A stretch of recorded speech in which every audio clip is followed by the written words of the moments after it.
7 minutes after. Just go ahead and get seated. We'll start here momentarily.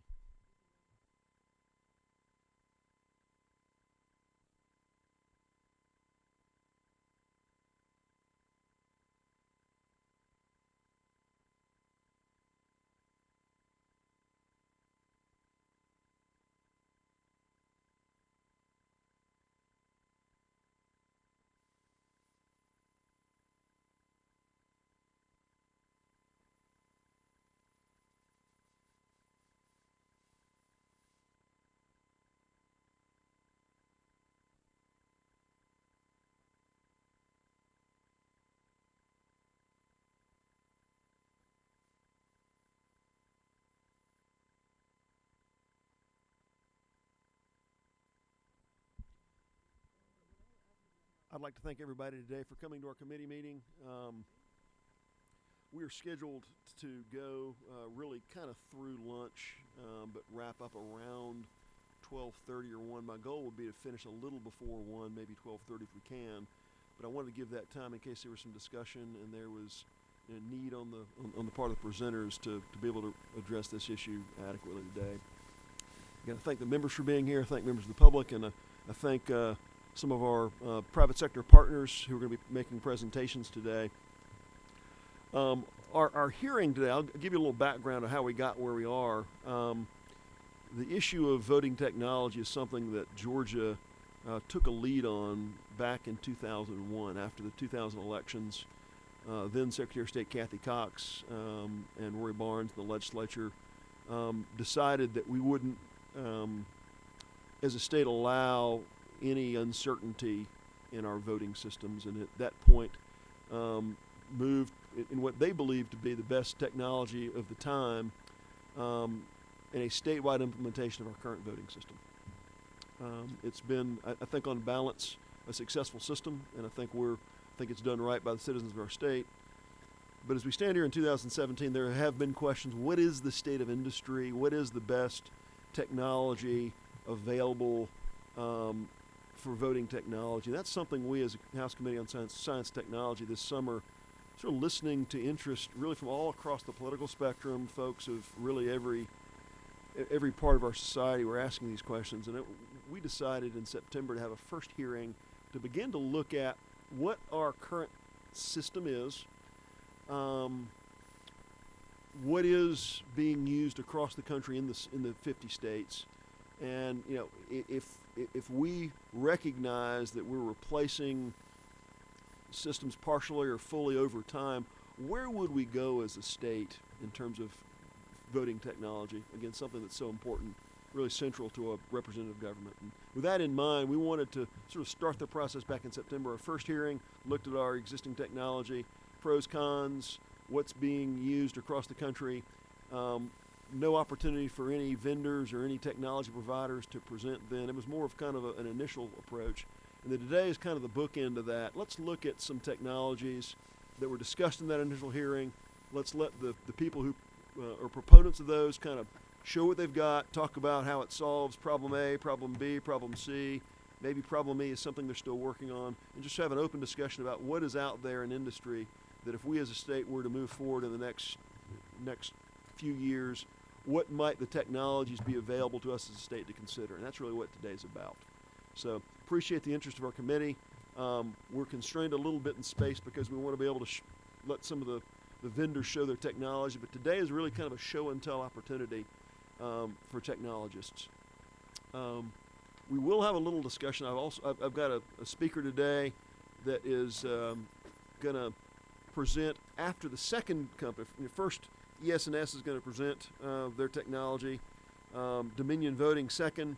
Hart Intercivic will be last. Between Dominion and Hart, we're going to have a speaker kind of make a presentation on some of the perhaps shortcomings of the systems that have been proposed. Kind of talk about, hey, you heard this from ES&S, you heard this from Dominion. Be aware there may be some concerns we would share, or we'd caution members of the committee about to consider, and then we'll hear the last presentation. I think in the spirit of back and forth discussion about this, I think a probative look at this from every direction is really going to allow kind of the truth to emerge And as I like to say, rational people who are equally informed tend towards a consensus.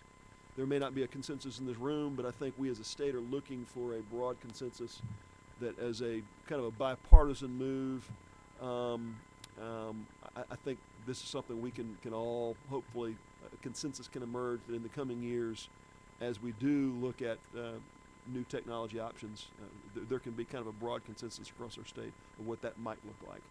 I certainly wouldn't want to prejudge what that would be, but I think that's everybody here's goal. So, with that in mind, I'd like to recognize Ms. Kathy Rogers, Senior VP of Government Relations from ES&S, Jeb Cameron.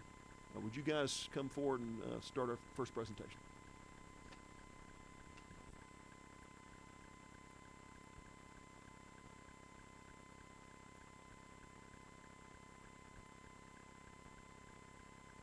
Okay, and I will say, since you're the first presenter, I'll sort of set this up. We're going to run today sort of as more of a subcommittee meeting kind of feel. It's going to be a little less formal.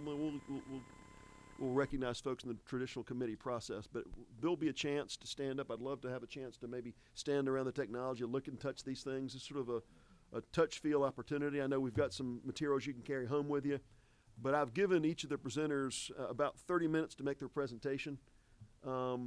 It can be here at the desk, it can be around your technology, whatever makes sense. I'd like to kind of step down the formality so we can really focus more on substance than on process. So with that, you've got the floor.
Can I ask a clarifying question just for everybody? And I know you're scanning that in.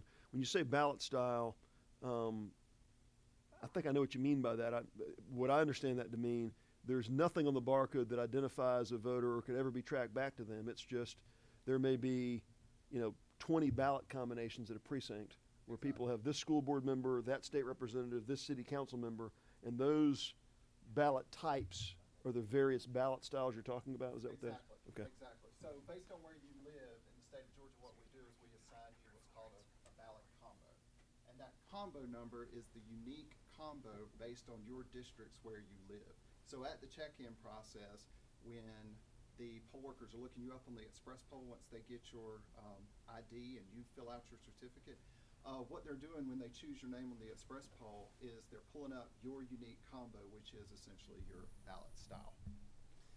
Okay. Again, if I can, Mr. Chairman, not to belay the man's time, but along that's essentially your precinct, because there may be multiple precincts at a location, but if you're in a precinct, you vote for the same thing. It's sort of not always. Not always. Well, then if they're split precincts, right, that's an individual precinct. There's A, B, C. But if you're in APO 8A, you get the same ballot. No. APO Right. 8B may get a different ballot, but by definition, if you're in that precinct, because if you have a different ballot, you'd be a different precinct. You wouldn't necessarily be a different precinct. That's not right. For example, if within a precinct that has, Cobb County precincts may have 3,000 voters in them, okay? Within a precinct that might be 4 square miles, you have, Mary Margaret may have one school board member, right, and the same county commissioner that you have, but the state representative may be different for her than for Sherry. Okay, but we're getting the same thing. I respectfully differ from you on that. I think that makes it a different A, B, or C, but it doesn't matter. So what we're getting at is that whatever that is, I'll go with Chairman Sessler's description of it.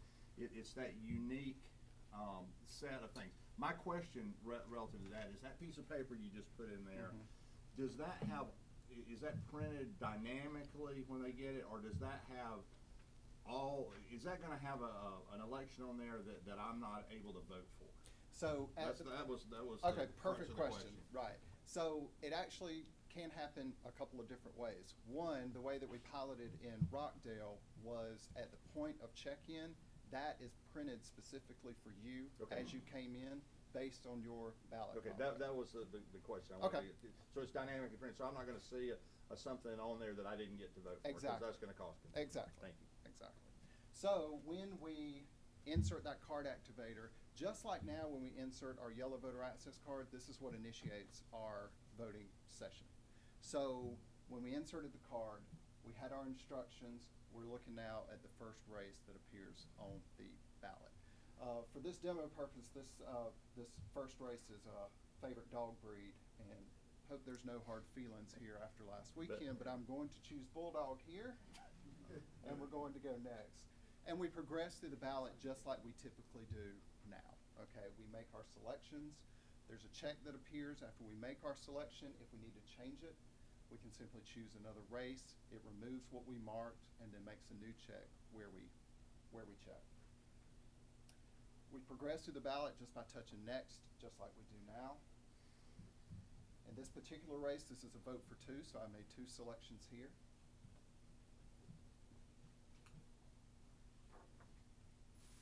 What would have happened if you only selected one? So at the end, when we get to our review screen, which is where we're here now, at the review screen is where it will identify if we had only made 1 selection, for example. It'll come up with a small warning that lets us know, hey, this is a vote for 2, but you only made 1 choice. Could you intentionally skip one of the ballots? I sure can. Did the vote of 1 count? Yes. So when we do, I don't know if you can see this, and I'm sure when y'all get up and go, get closer, you can see where it does indicate with a small warning here that no selection was made in that race. Now, if I want to go back and make that selection, it's simply touching that race on the review screen. We can make our selections, and when we touch next, it goes back to the review screen to show us where we made those selections. Out of curiosity, there is now, I'm number 7, there is now a conversation of ranked voting. Don't know that Georgia will go that way, but should Georgia decide to go that way, does this equipment allow for us, without a whole lot of cost, go to a rank structure election? We have the ability to allow for ranked choice voting. and we're working through, typically when you go to a ranked choice voting, you set up the ranking on the system, and then you have to take it outside the system because there's tons of different algorithms to figure out, well, what do we want to do to adhere to the ranked choice voting? So you have to take it out of the system and run it through another system that calculates whatever those algorithms are. Okay. But the system will accommodate ranked choice voting. It's used in Minnesota. Kathy, do you want to add something to that? Sorry about that. But before we go there, I'd like to, that's okay. Kathy, I recognize you. Ranked choice voting, for those of you that don't know, is, we don't do it in Georgia. It is being done someplace around the country. It's something that's, it's sort of the automatic runoff, have you heard? And this committee meeting's not focused on ranked choice voting. It's just, it's a separate policy question that might be addressed at some point in the future. The technology question, though, is if a city or the state were to go towards something like ranked choice voting, would the technology support it? What it is simply that, again, as you said, in Minnesota, you would select a first choice, a second choice, or a third choice. So if you had 16 choices in a primary or a mayor's race, you could pick 1, 2, 3, and it works in a very predictable way, but that you don't have to come back and have a runoff. It's all determined there on election day or when you fill out your primary absentee ballot. So by picking 1, 2, 3, and 4, or 1 through X, it prevents a runoff. You know, it's being considered around the country some.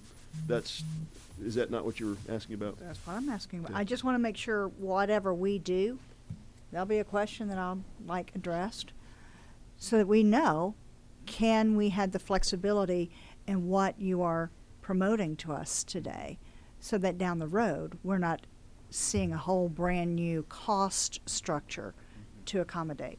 Kathy? Thank you. As Max said, we do have customers today who use that very same equipment, and they operate with ranked choice voting, and Right. they do it in a kind of outside fashion. They take the results out, and then they have an output that gives it to them. However, we are in the process right now of building in a component that would be configurable, so like you can choose it if you have it in your state, or not use it if you don't have it in your state.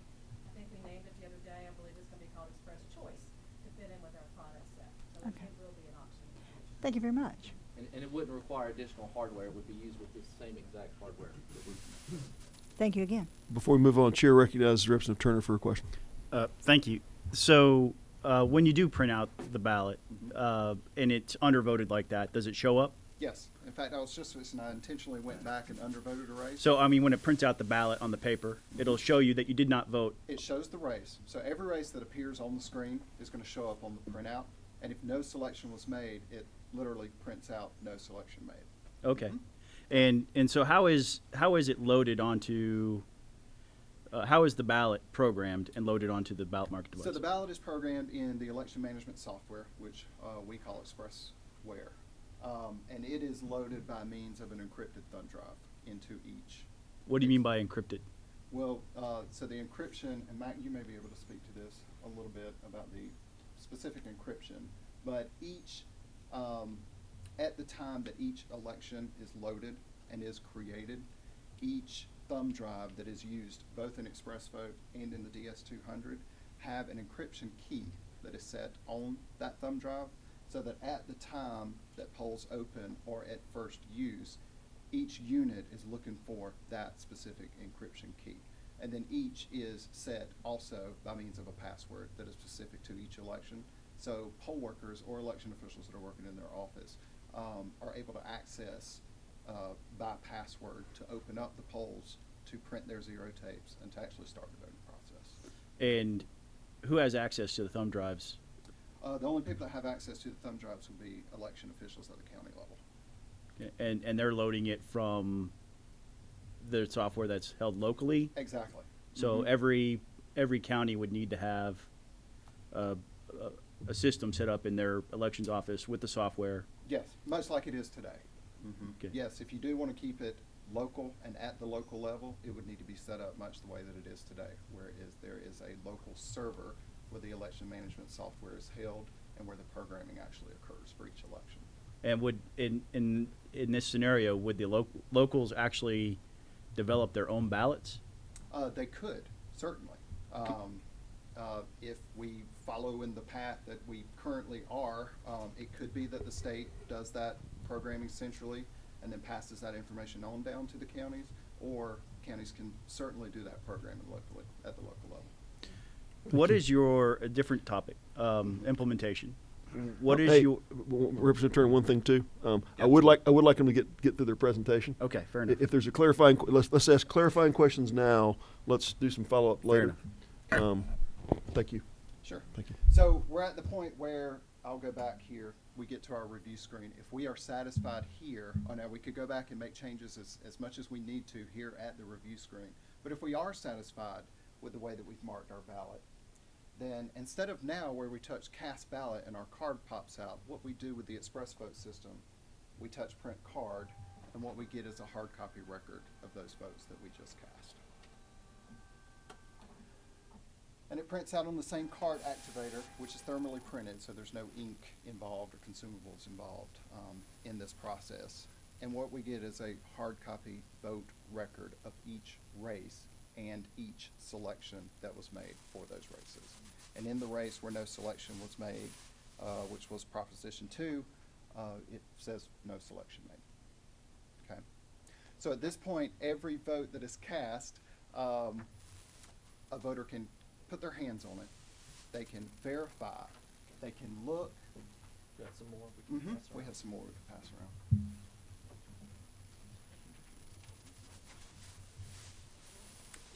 Yes, ma'am. Sorry. Absolutely. At this point, because no ballot has been cast, the session that we just went through was simply marking a ballot that could be cast.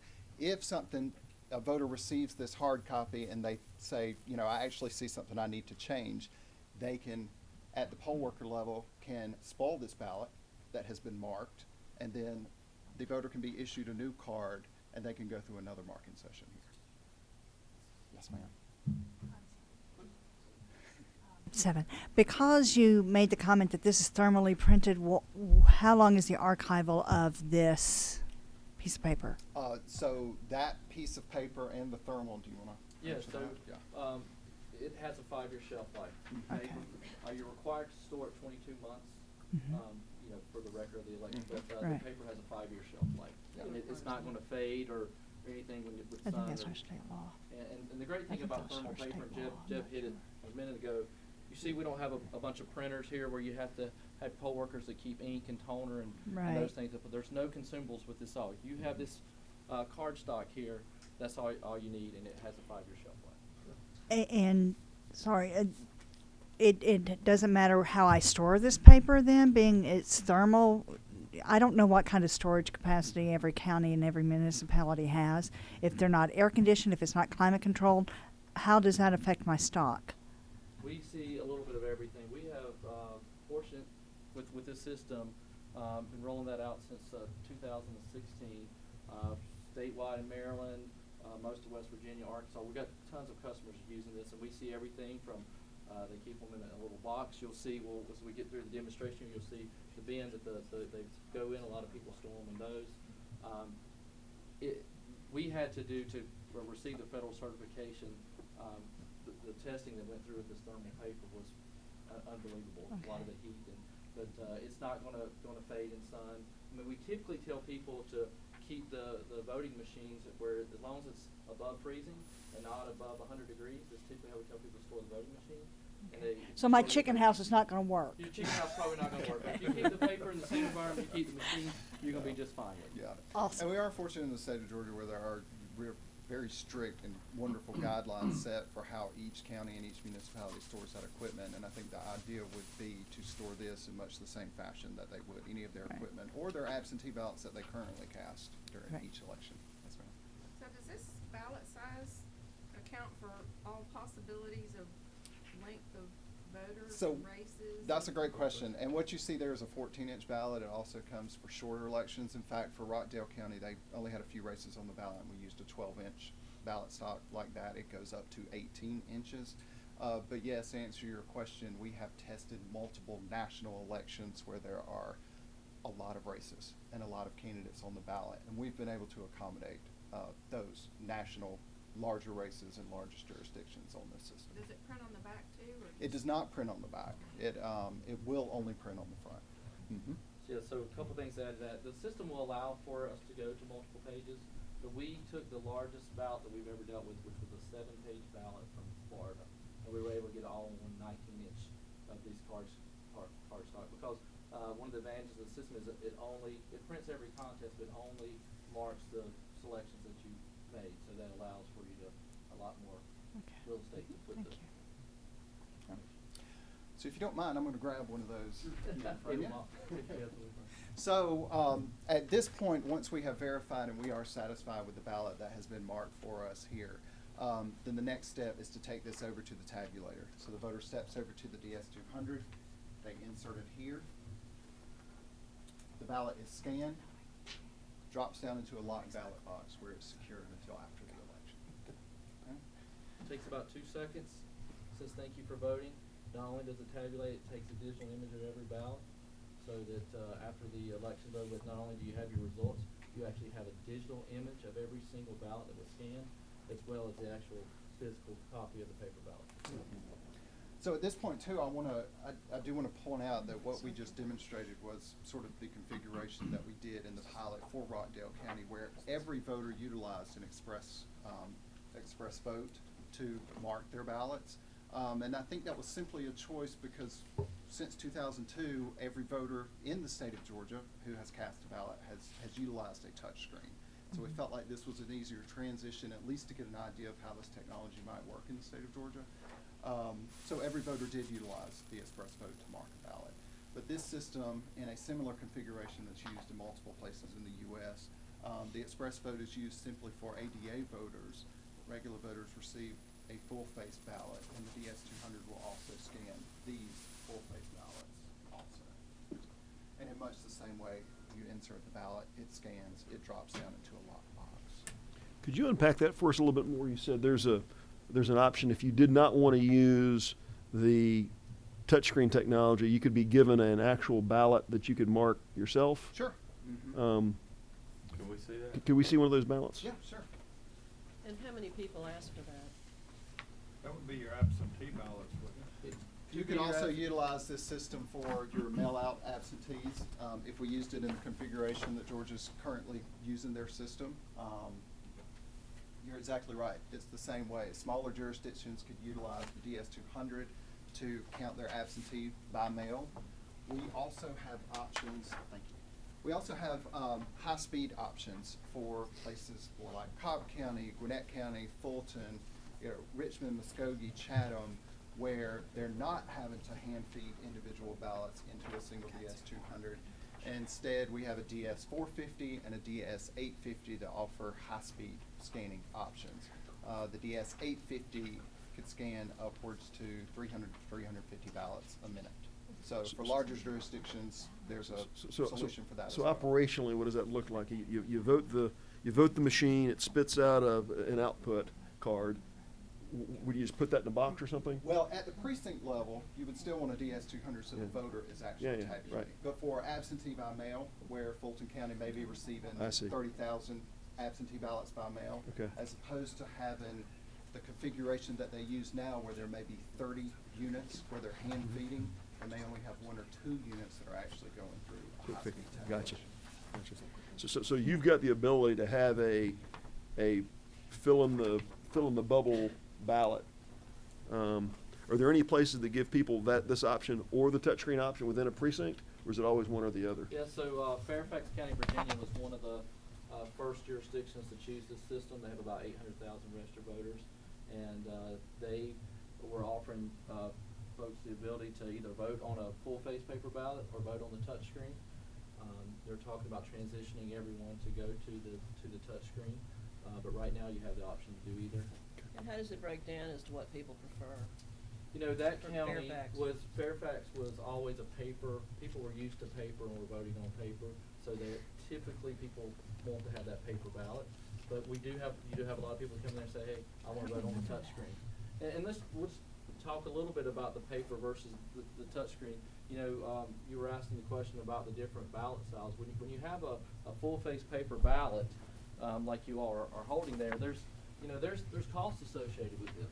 You've got to print, 100% of your registered voters. You don't know how many are going to show up in an election. You may have a good idea that only 10% of your registered voters are going to show up, but you're going to have to print 100% of these. You're going to have to store them for 22 months. There's a lot of cost and administration associated with this. And also, anytime you give someone a piece of paper and a pen and say, fill it out, a lot of people are going to get it right, but some people are going to circle names. They're going to do a lot of things besides filling the oval.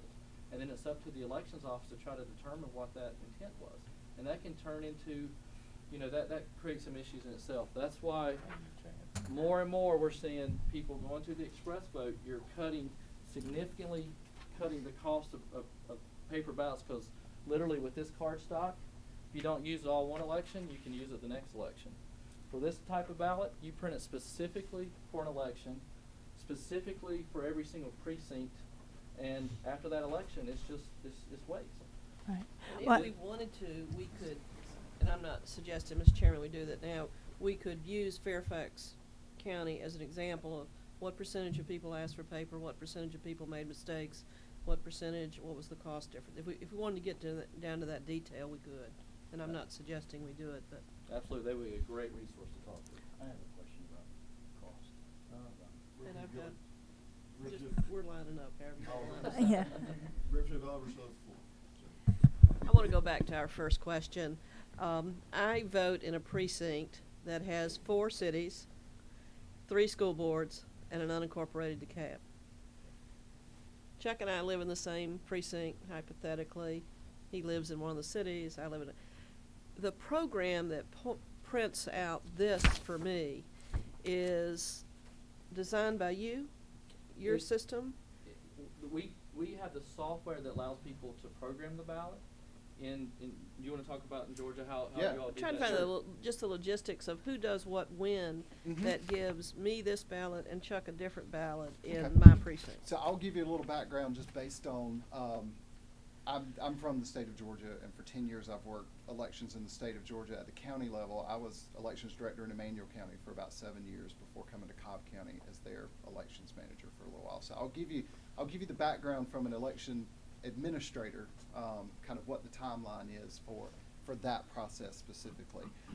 We utilize Express Polls here in the state of Georgia, which is one of our products. And it is the unit where when you go to vote that they use to look you up and to check you in, okay? So at the point that all of the final data for the state of Georgia, that includes everyone who should be registered for each precinct and everyone who has been assigned, given, or has cast an absentee ballot, once all that data is back into the state registration system, then there is a process that the state goes through to extract that data and to convert that data into the data that is required to go onto the Express Poll unit. And that's today's system, and your system is the same or different? It is. It's the same. We can utilize that same technology that you have now to produce those cards. And then at that process, it's done locally where each county assigns the units themselves, the Express Polls, to your specific precinct. And at the time that it is assigned to your specific precinct, it includes all of those ballot combinations within that. So precinct. your program for the state perspective produces all its options, and then the DeKalb's election supervisor makes other options for the North Emory precinct. And within the 2,000 voters in my precinct that are voting on, 12 different elections. I'm trying to figure out where that differentiation is set forth in the program. And are you referring to the express vote itself where these ballot styles appear here? I'm referring to when I get this in the North Emory precinct. Okay. Somebody is taking your statewide program and produce something for Mary Margaret that's different from Judge. That's correct. So typically that's done today with the electronic poll book. So Mhm. all your information's in the electronic poll book as far as your specific district. So when you come in to that polling location and check in, that poll book is going to check you in, you're going to sign it, and we can put what we use in this system is we put a little barcode across the top of this paper. It's a little printer that wants to check you in with the poll book, puts a barcode here with your specific ballot, your specific ballot style is on here, and then this is handed to you. And when you go to the machine and put the card in, it's going to read that barcode, which is your correct ballot style, and it's gonna bring up the correct contest and candidates for you for that election. Everybody understand that? And if you don't have electronic poll book, then let's just say in that, and we talked a little bit about this earlier, let's say, and it depends on if you're talking early voting, you're talking election day, but in your election day precinct, let's say there's 10 different ballot styles, 10 different, like we talked about school district, there's different things that causes splits in there, 10 different ballot styles within that polling location. If you have the electronic poll book, when it checks you in, it'll put the barcode here for your specific one, so you get the correct contest and candidates. If you don't use the electronic poll book, then the system will bring up the 10 different ballot styles, and based on your information from a paper poll book, the poll worker will select the correct ballot style for you, step away from the machine, and then you'll make your selections. Okay, I'm going to recognize Representative Gilligan for a question. And you may have already answered it, but you were talking about if I had this ballot with the complexities just having been described, there is no way that we could print this at the poll. So therefore, I would show up and I would get a ballot that had elections that I couldn't vote for? How in the world does that work? So two ways that could work. You know, the idea is not that you get a huge composite ballot and then it's up to you to decide what it is you're supposed to vote for. That's not the case. One of two ways it could happen. The ballots can be pre-printed and sent to the precinct. So if there are 4 different ballot styles, the idea would be the elections administrator at the county level would provide, based on the number of registered voters in each one of those ballot combos, provide those to the precinct, then it's up to the poll worker to make sure that they choose the right ballot. The other is we can utilize ballot on demand solutions so that instead of printing a card that looks like this that has a barcode at the top, it can print for you a full ballot. Oh, That okay. looks like this. Yeah. All right. And that ballot on demand technology is utilized now in the state of Georgia for about 40 counties who utilize it for their absentee ballot ballots. So when you said earlier that there would be, waste, we could potentially have a process where they're printing it and there would be zero waste. Yeah, but then you get into putting printers in your precincts, and you get into the ink and the toners and delivering all that. What we've solved here with this is, this really is a ballot on demand solution.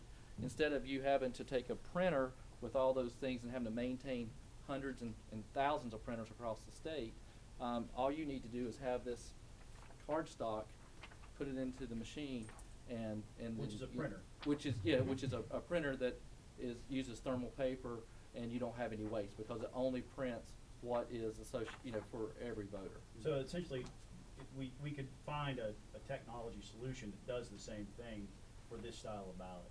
Yeah, and we have, you could, yeah. Because you have to have a printer at some point. Your printer, either there or you're printing off of. Right, another or like device. we talked about Fairfax County, most jurisdictions that use pre-printed paper ballots, they have a ballot printer that prints the tens of thousands of ballots, and then it's the job of the elections administrator to get these out to every precinct, and then it's the job of the poll worker to make sure they select the correct ballot to hand to the voter. And what we're trying to do is eliminate that and make that where you check in with the poll book, you get your correct ballot style, and then you bring that to the machine, you're given your correct selections, and you don't have any waste associated with it. Thank you. Chair recognizes Representative Rakestraw. So, back to the question that Representative Oliver was asking about the data. The state is maintaining the centralized data of boundary lines and races, and so they're able to just feed and upload that into your system, so that all your system does is take that and print ballots based on what's fed in.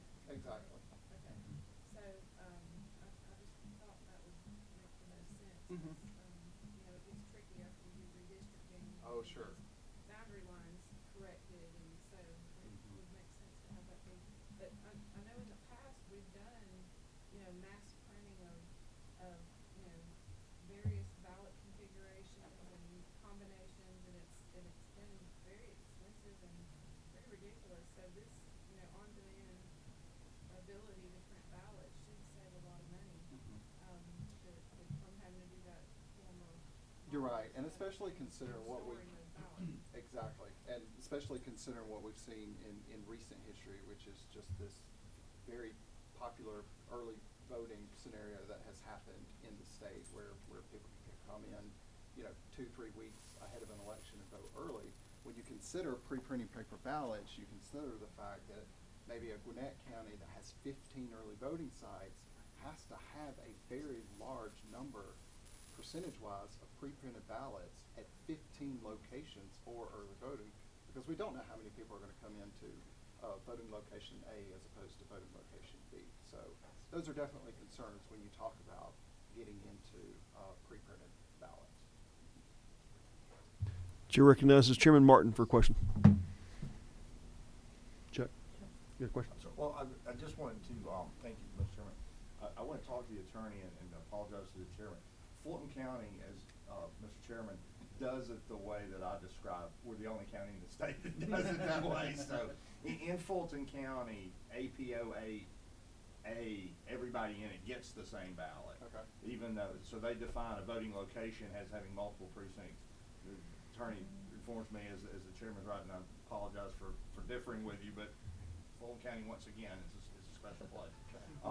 But I would question at that point, that is actually one way to make sure when somebody comes in and they're APO8, they know what they're looking for. Mm-hmm. But what you're saying is in the software, I'm hearing you, is if you come into the precinct, as Chairman said, the software has to be programmed so that you may have Cobb County 1, 100 people in there may get, these guys may get 30 ballots, these guys may get 40, and so forth. So that's what I think my colleague was wondering is, how does one know when you slice and dice that I really got the right one? There's a little same thing now if you put the yellow card in. Sure. But how is it I know? Because we have had that happen in the state of Georgia where people up where I live in North Fulton actually got state reps show up on their screen from South Fulton, and I'm pretty sure the hardware worked right. It was just programmed wrong. How does one assure, besides just doing quality assurance, at the precinct level? How does one do it? Well, and it's assure less that? quality assurance at the precinct level, honestly, and more at the county level where voter Well, yeah, registration is I meant maintained. county level for each Sure, precinct, yeah, but so, yes. so that is maintained at the county level through the voter registration. In other words, the voter registration data is the key, because we want to make sure that Jeb Cameron is registered to vote at 101 North Poplar Street. And for 101 North Poplar Street, those residents get ballot style 62 based on the districts where 101 North Poplar Street falls within the county. I have more questions relative to that, but I don't want to belabor it. But there is we'll just go with this. There's a main street all over Fulton County. I mean, there's peach trees all over the place. I think that's what can be problematic.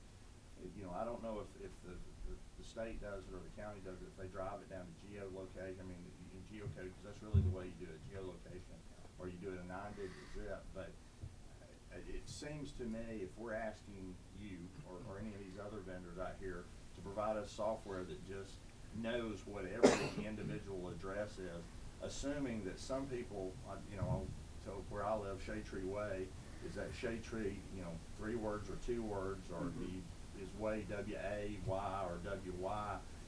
Because if that's the case, then your software's got to plug that in. Either somebody has to scrub the data before it comes to your software, or your software has to be smart enough to know that address could be in there. Because there may be a Shade Tree Way in South Fulton that Shade Tree is 1 word way, and if somebody put my address in like that, it may put me down there. I guess everybody that we work with is going to have a garbage in, garbage out sort of scenario here.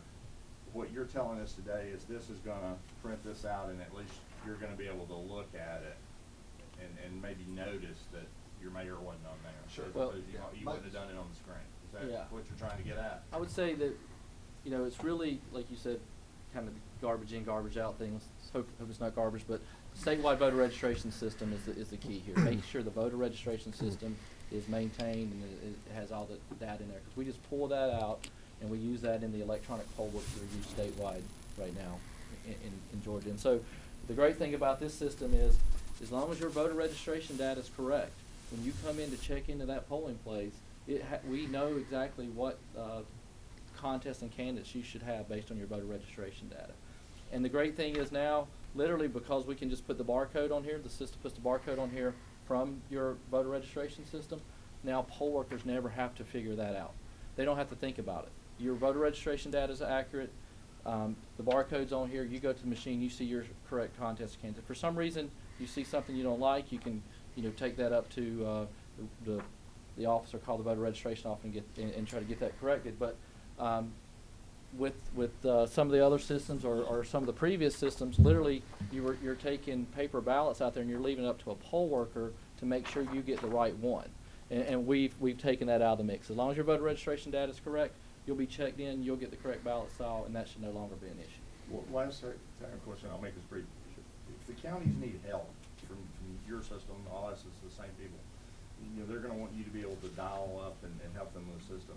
How do you make that happen, and yet on the other side, we want an air gap, I'll technically refer to an air gap system that the bad guy, so a bad actor can't do the same thing. How do you guys handle that? What protocol do you use, what security measures? Because if you gotta touch it, it can't be air gap. If it's not air gap, then somebody else can touch it. Right. So we do provide a wide range of technical support, be it hardware or software support. Right now in the state of Georgia, rules and regulations prohibit a vendor from coming in and touching the equipment. So anytime that there is a need for equipment to be repaired or something to be taken a look at, what counties are required to do is actually ship that equipment to us so that we can look at it. Once we assess the equipment, make any necessary repairs that need to be done, that equipment actually goes back to the state and it is put through an acceptance test before it goes back to the county for use. So I would say while in other jurisdictions we certainly provide on-site support, we have field service teams that are able to go out on-site, support, make repairs as necessary, provide technical assistance. Here in the state of Georgia, it's a little different scenario. Did that answer?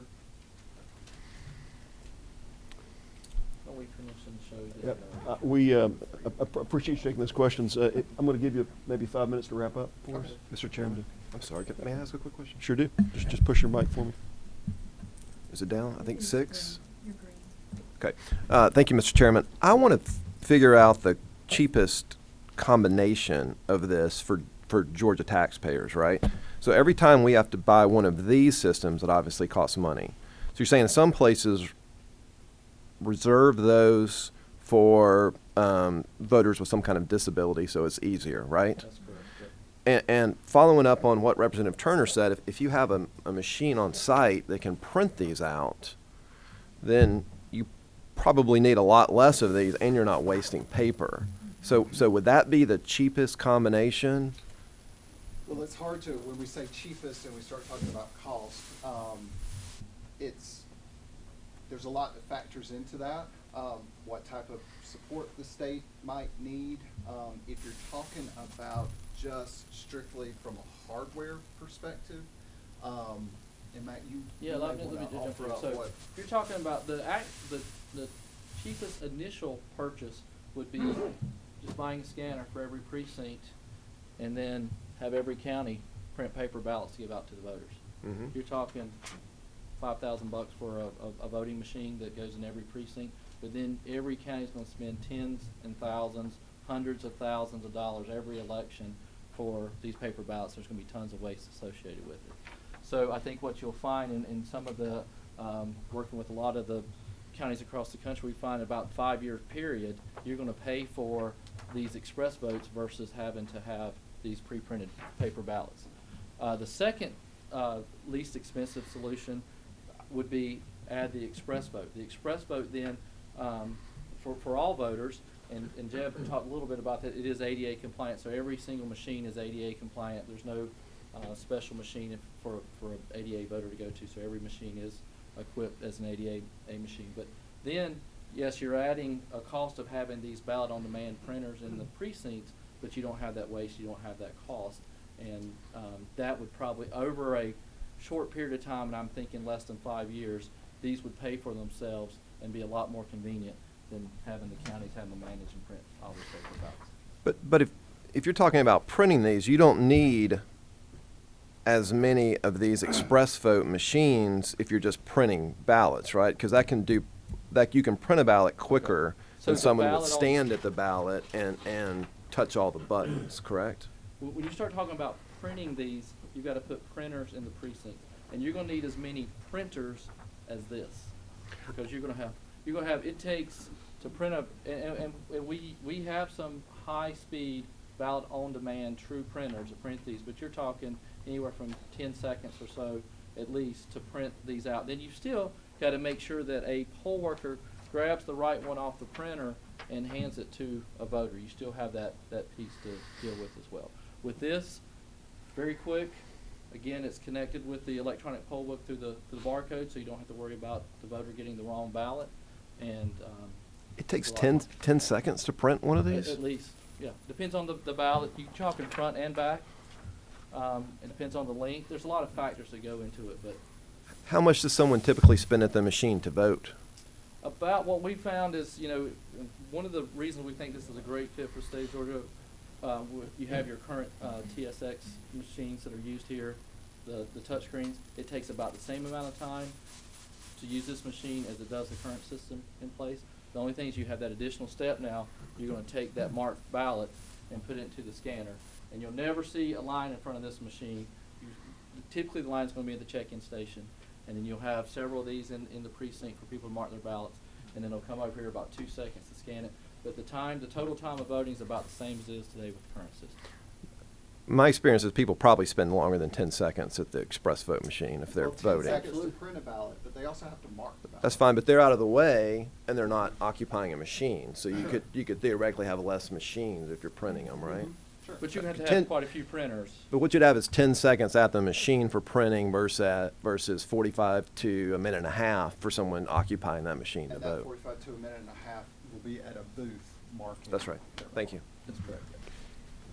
I would say too that the part of the discussion we had last hearing was, what is as we look at cost is always a factor, but you look at that versus how does that rack and stack and the value of secure ballot and the franchise, the value of the franchise itself. So we ask that parenthetically as we consider these things. One last question, Chair recognizes Representative Turner. Is it appropriate time to talk about the implementation process? I'll reserve if. I will say this. I'd rather you ask questions that are ES&S technology specific. We can have time later to discuss some policy things. This would be, how quickly could you implement?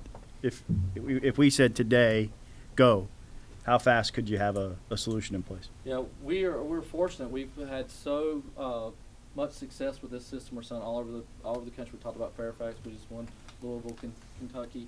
We have a lot of inventory. I can tell you, we do not have enough inventory on hand to do the entire state of Georgia. But I feel confident that if order was placed and the contract was signed, within 4 to 6 months, we could get all the. It would be quite a process to put the plan in place and how we'd roll it out. But within 4 to 6 months, we could get the equipment manufactured, deployed, and implemented in the state of Georgia. That's it. Thank you. Any last questions? Then we got one. Chair recognizes Vice Chairman Rakestraw. So, talking about the cost, I mean, it's basically an upfront capital cost that we would spend, a one-time cost, but then that cost is gonna be amortized over time, and then it's gonna result in a net savings. And we're kind of at a place where we're gonna have to retool the state of Georgia equipment-wise anyway, so, I mean, it sounds like a good time, and plus we have to solve this, voter security issue. So, I mean, our equipment is, I think, didn't we have like a 10-year or 15-year lifespan for the current equipment, and so it's run its course. So, I mean, cost savings wise, long term, this sounds like a good solution, but, I guess we would be having to budget that capital cost anyway across the state. Sure. Because the equipment's outdated and we have to solve the security issue. And I'll tag on to that and just say that that what you see here in this system much like the system that we use today that has been in use since 2002 and has run good elections since that time, is that what you're looking at is each one of these components are proprietary, custom built for elections administration. There's nothing here that you see that is off the shelf. This is built to last, and if you're looking for a system that's going to last you the next 10 to 15 years, this is probably what you're going to want to look for. Yeah, and so I guess to me it would make sense if we're talking about implementation and deploying the system, to go ahead and deploy that system before you get into the throes where you have, you know, good, mature, probably more accurate data than trying to do it in the throes on the heels of when we do redistricting, because then you're gonna have a lot of data issues that we have to work through. So it seems like if we were gonna implement the system, doing it before we go into the redistricting process would make a lot of sense, because if we try to do it at the same time in the midst of all that, it would probably be a nightmare. So, would that be y'all's recommendation, to do it either prior to or well after, once we've got all the data? Sure, and partly that comes into the fact that you'll have 159 county election administrators going through redistricting. And probably the last thing they want to do is take focus away from redistricting to probably implement a new voting system. And just for It's absolutely something. And just for purposes of clarification for members of the public and the committee, I mean, the first elections that would be subject to the new redistricting, I mean, redistricting happens or will happen pursuant to the 2020 decennial census. So there's typically a special session in August or so of 2021. There may be municipal elections in November of 21 that could be affected. The first statewide race that would be affected would be 2022. So that's what the lady refers to. So, gentlemen, thank you for your presentation. Are you going to be able to stick? There's one more thing, if it's okay, we show real quick. Just Last because right now in Georgia, we're used to electronic, and now we're talking about adding paper to the mix. We want to show that we have all the cards fall into the bottom of the bin, but we never have poll workers touching these. They fall in this little blue liner, and Lift it up here so you can see. And for each box, and again, You this just is. stand up there on the table. Sure will. So each of the ballots that we just cast have dropped down into this box, and this box is lockable, so we lock it to secure it. There is also a place here for poll workers to seal and record any seal numbers before these ballots get transported back on election night from the precinct to Election Central. So the idea is that poll workers aren't having to handle a bunch of ballots. They're not having to go through and recap and count. They fall down into the box transportable by handle and wheels, and easily transported from the precinct to Election Central, where they can be stored, sealed, and secured until the point that either a recap or an audit is done on the paper ballots themselves. Or in the trunk of my Uncle Ronnie's car as he's moonshining. In the Cobb County precincts, the results are tabulated at the precinct and put on the door, Mhm. so by 7:15. Does that happen statewide? It does happen statewide, yep. And this technology utilizes that same, administratively, we do the same. At the beginning of the day, on each one of our tabulators, we're going to print a zero tape. At the end of the day, we will also, at the close of polls, tabulate, print the results tapes. Those results tapes can be posted at the precinct. Other copies go from the precinct to Election Central, where the votes are tabulated for the entire county centrally. Mm-hmm. So, one thing to note about that our experience was, and that we heard a great deal about from poll workers, is the fact that now, with the system that's in use now, if you have 15 units in a precinct, poll workers at the beginning of the day go through an opening process where they print tapes on 15 touchscreen units. At the end of the day, they go through a process where they close down 15 touchscreen units. They print 3 copies of the results tapes from 15 units, and then they keep up with, maintain the tapes and memory cards from 15 units, because these are being counted. And 15 for some places, especially in DeKalb, is a small number. And if there is a choice of a paper ballot, that would not be calculated at the precinct. Right.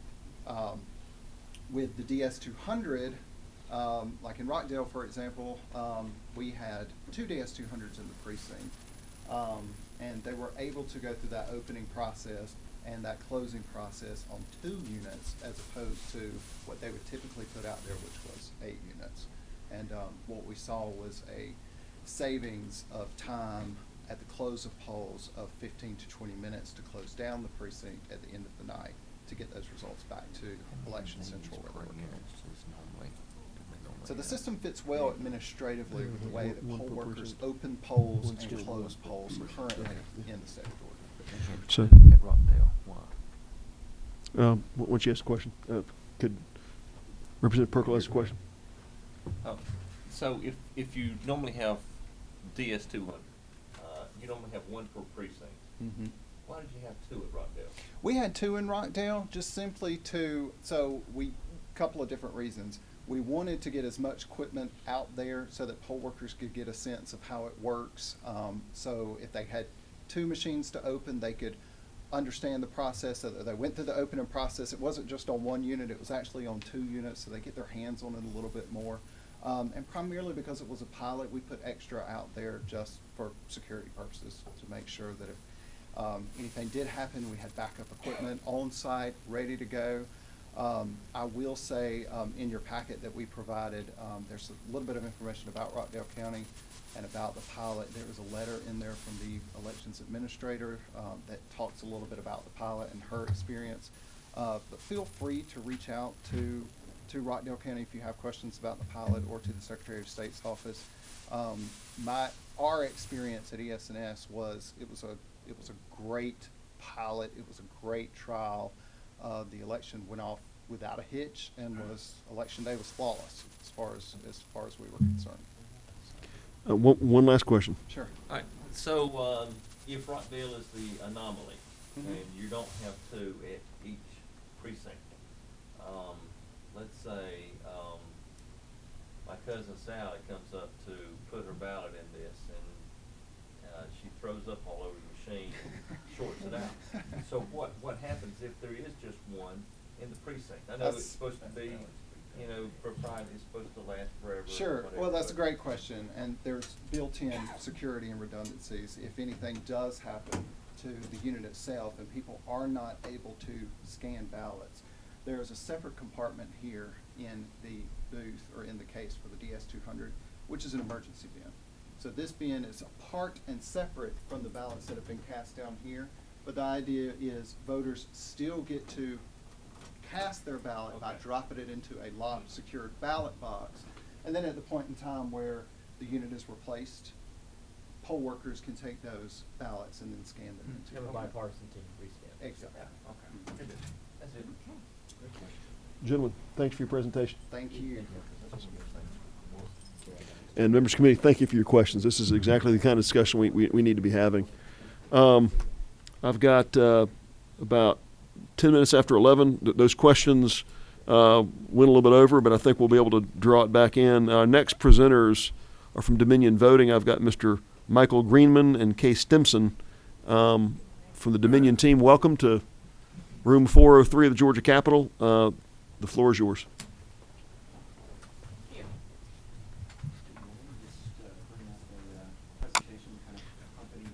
And could you touch the button on that that mic right there so I can turn your mic on? Right here. Yeah. Hit the button for me. I don't see it coming on. Witness mic on. It's on. It's on now. Gotcha. Oh, there we go. Hi, good morning. We're Yes. setting up a presentation overhead here. Take your time, guys. I'm not going to make you set up on the. Are you ready to present now, or do you want a couple minutes to get? Nope, we should be good to go. You got the Skype. Yeah. If you guys want chairs, let's Diane, if we could get them chairs. If I'm they gonna prefer. stand. Okay. It's, And you want to introduce Dr. Coomer as well. Yep.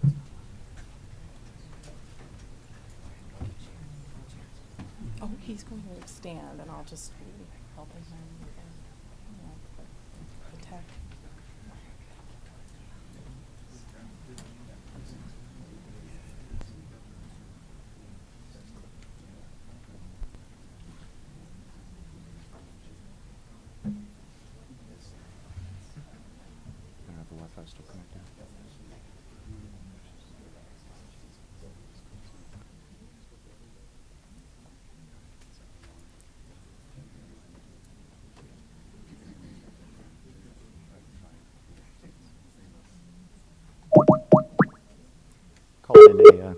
Calling a friend. My technical resource is traveling this week, so we're going to call him on Skype if we can.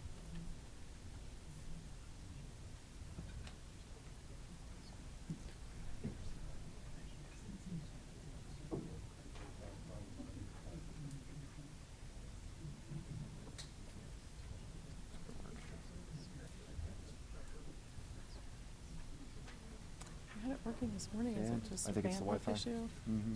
It might be getting taxed by people in the room.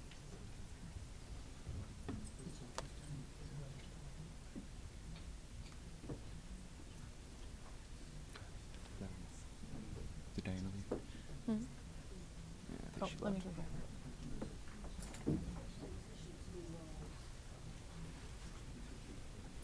I might go ahead and get started without my Skyped-in friend here, just to give you the overview.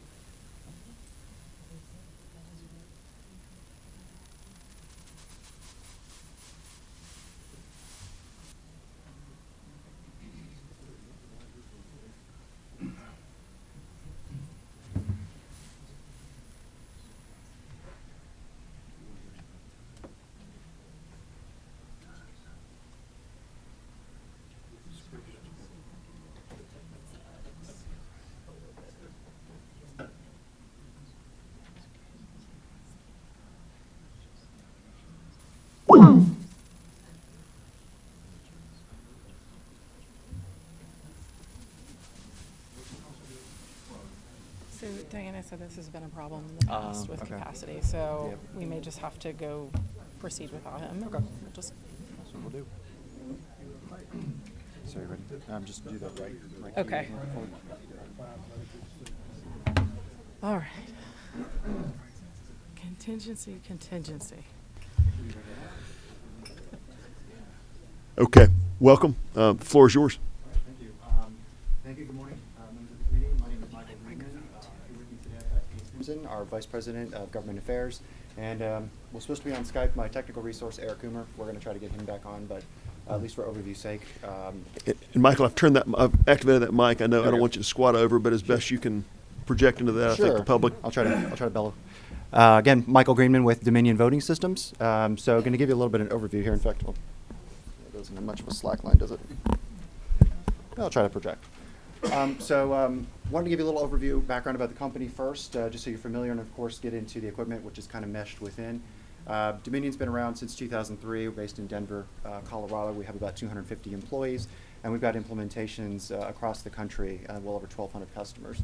Kind of blow through some of these. There you go. Our current footprint puts us in 33 states across the country, so we have a lot of regional diversity, as well as different voting types, as we'll find across the country, and a lot of key customers in large jurisdictions too. So the reason why we bring this up in the presentation is we speak large and small, both statewide, countywide, jurisdiction-wide. And then when you dig right down into an individual state or an implementation like the state of Colorado, where our operations are based, we were selected as the uniform voting system provider in Colorado a few years back. Colorado, very unique for a number of reasons, but large jurisdictions, small jurisdictions, prairie land, urbanized areas. But we found a solution by partnering with them that actually evolved our company and evolved our product set as we went along. So we no longer sell you, what we think you want. We work with our partners, our clients, to devise a solution that's going to make sense for them. And actually, a result of that, we're going to talk about today, this ImageCast X. Again. Another example, more recently, state of Michigan also did a statewide RFP evaluation. Evaluated 5 different companies, invited the top 3 back to actually bid in the state. We had the fortunate opportunity to win a good amount of the state. But another, again, diverse state, lots of different uniqueness there. And we partnered with Michigan to come up with unique solutions, both in large counties like Wayne, where Detroit is, and small counties further upstate. So again, we have a lot of experience doing large implementations in different types of jurisdictions with different types of voters. And if I can just just quickly punctuate something on the Michigan, the way that the process that they used. There is a terrific report that they used to do that evaluation, and all of that data. That report is a public piece of information for you. So there's a lot of information in there that you might find useful as you work through your process. Yeah, the Secretary of State's office has got a published RFP process, evaluation, document, pricing, and all sorts of good information there if you want to check it out. Moving more recently, state of Nevada, we just completed implementation in Clark County, where Las Vegas is located, about 1 million registered voters, and delivered about 5,000 of these units. They're going to be deployed countywide for the first time next year. And we got nearly every county in the state. There was one that went another route.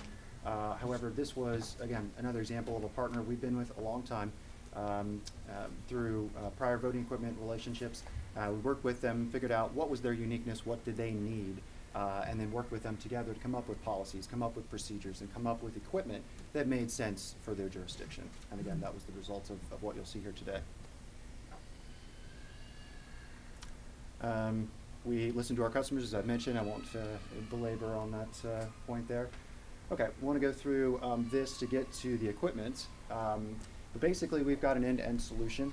We don't cover voter registration or poll books or anything like that. We focus on the voting system, how voters interact, how they vote on a system, whether it's on paper or on a system like this, and also how the election administrator sets up the ballot, sets up the election, and then that transfers that data over to the system to be used by the voters.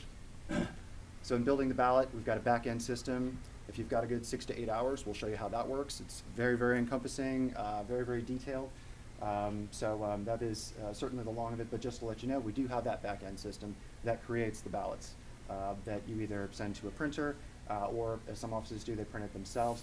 But one key point to mention here, and I'll hit it again later, we don't have proprietary paper. We don't make you buy paper from the Dominion voting system. So you can use whichever printer you want. Counties can use whichever printer they want. And in a lot of cases, we use off-the-shelf paper as well as off-the-shelf hardware, which we'll get into. Okay, so the actual voting methods. We break it down into in-person voting, back office scanning and adjudication, which is judging ballots and certifying results. And then, of course, remote and accessible voting, and that's your UOCAV and military voters, as well as voters with disabilities that either can't make it to the polling place or have never really been offered a remote solution. We do have something that covers that. So with in-person voting, we've got 2 examples to show you today. There are many more. I tried to whittle it down to something that would be relevant to this presentation. So we've got the ImageCast X, which is, there's 2 samples here, which I'll get into, and the ImageCast Precinct, or ICP. And this is a smaller scanner that's meant for quick delivery, ease of use, and can be used in the polling place to scan ballots that are produced either by the ballot marking device or if a voter is allowed to vote on paper. Mr. Greenman, I have a question for you. Would it be easier for you, and it'd certainly be the pleasure of the committee, would you guys want to go over and get closer to that and see it, or are you fine sitting where you are? Is the presentation going to facilitate either? Absolutely. If you want to walk up and see it, could be either one. So I'll walk over there. I just want to. Is it? Could be the interpreter. I mean, if we can stand around, we can do that, or we can stay where we are. I don't know how your presentation's set up. No, absolutely. No, I'm interactive, informal as well. I'll talk as fast as needed, so slow me down if you need to. What I will do, I may ask if some members, if they want to go see and touch some things, we'll just kind of, at your own pleasure, go do that. Yeah, so. And we're almost to that point too, so that will be relevant if you want to hit that again. So, ImageCast X. I've brought 2 flavors of it. The way to think about this is we have multiple versions of what is commonly known as a touchscreen interface. Previously, after the election of 2000, there was a big rush to market for touchscreen systems to alleviate overvotes and cover accessibility issues. So this is kind of in the mindset of that capability of giving voters kind of an assistance when they're marking the ballot. And so again, we've got 2 versions of it. One, a traditional direct record electronic. This will capture votes, but has a voter verified paper trail. And then this version, which we talked a little bit about before, which is simply a terminal to help make the choices that then produces a ballot that the voter can physically handle, verify, and then put through a scanner, similar to marking a ballot, vote by mail or in person. So these are the 2 different flavors. We came about the ImageCast X, the history of this was specifically from the state of Colorado's uniform voting system needs. Prior to that, they had a mix of direct record electronic, the touchscreens, and scanners as well, mix of this and that. If you don't know the story with Colorado, they are a very, very hybrid voting system statewide. They send everybody a ballot for every election if you're a registered voter and you're eligible. And then the voter can return the ballot by mail, or they can even show up in person to put that ballot into a scanner, or even vote on this screen here. So Denver County, case in point, had a lot of unique needs, and we developed this system specifically for them. So we're not closed off when it comes to the idea of this is unique to Georgia, this is what Georgia needs, or this is what South Carolina needs, or this is what Florida needs. We listen to our customers. We've got engineers, we've got software developers, we've got people to make those systems work. But this is what we've done thus far. This is what we've been successful with. So if y'all want to kind of come over here and look, I'll start with the BMD. So this is a different flavor of this. This is what we call the ICX Prime, and this is the ICX Classic. The Classic, the difference is this is tied to a printer here. Turn it back on. And when I, the voter, am given my activation card, I've been validated by the poll worker at the polling place or at an early voting site. I will walk up to my machine that is open. I will slide my card into the slot there, and it'll say successful login, go on to make your selections, and everything is meant to be very intuitive. If you can't read the text on the screen, come on up. It has some interactive features here.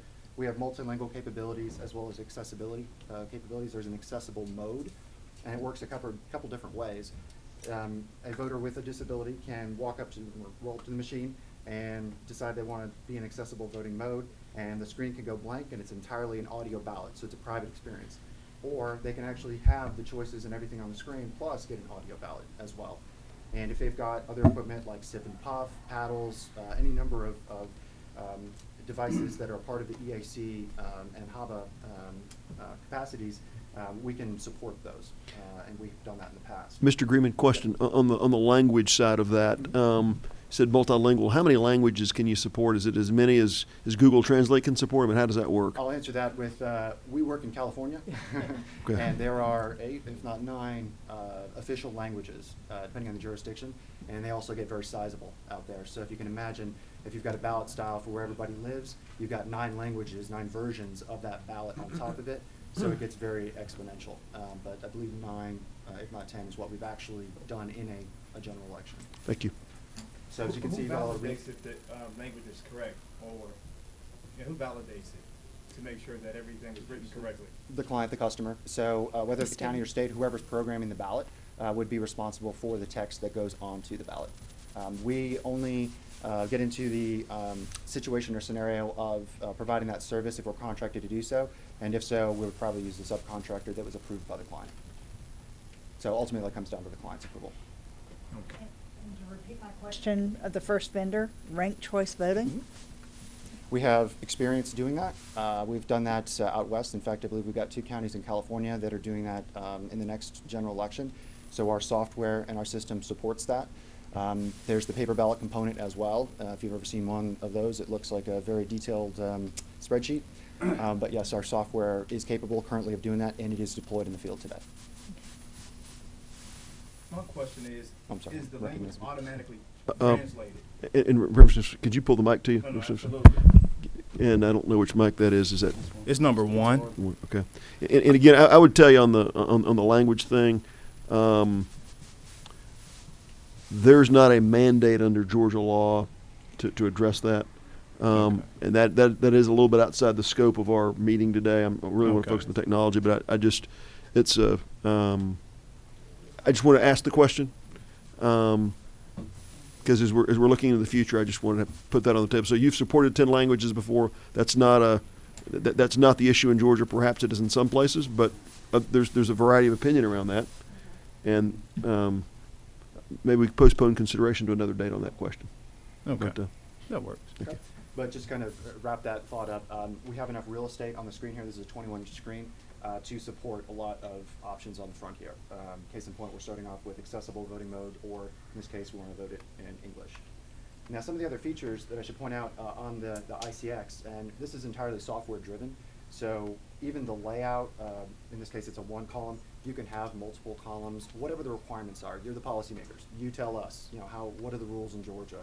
And we can design the software and certify that software that runs on this device to display those exact specifications. in our example here, I've got a very simple ballot. It's a test ballot here with some famous names.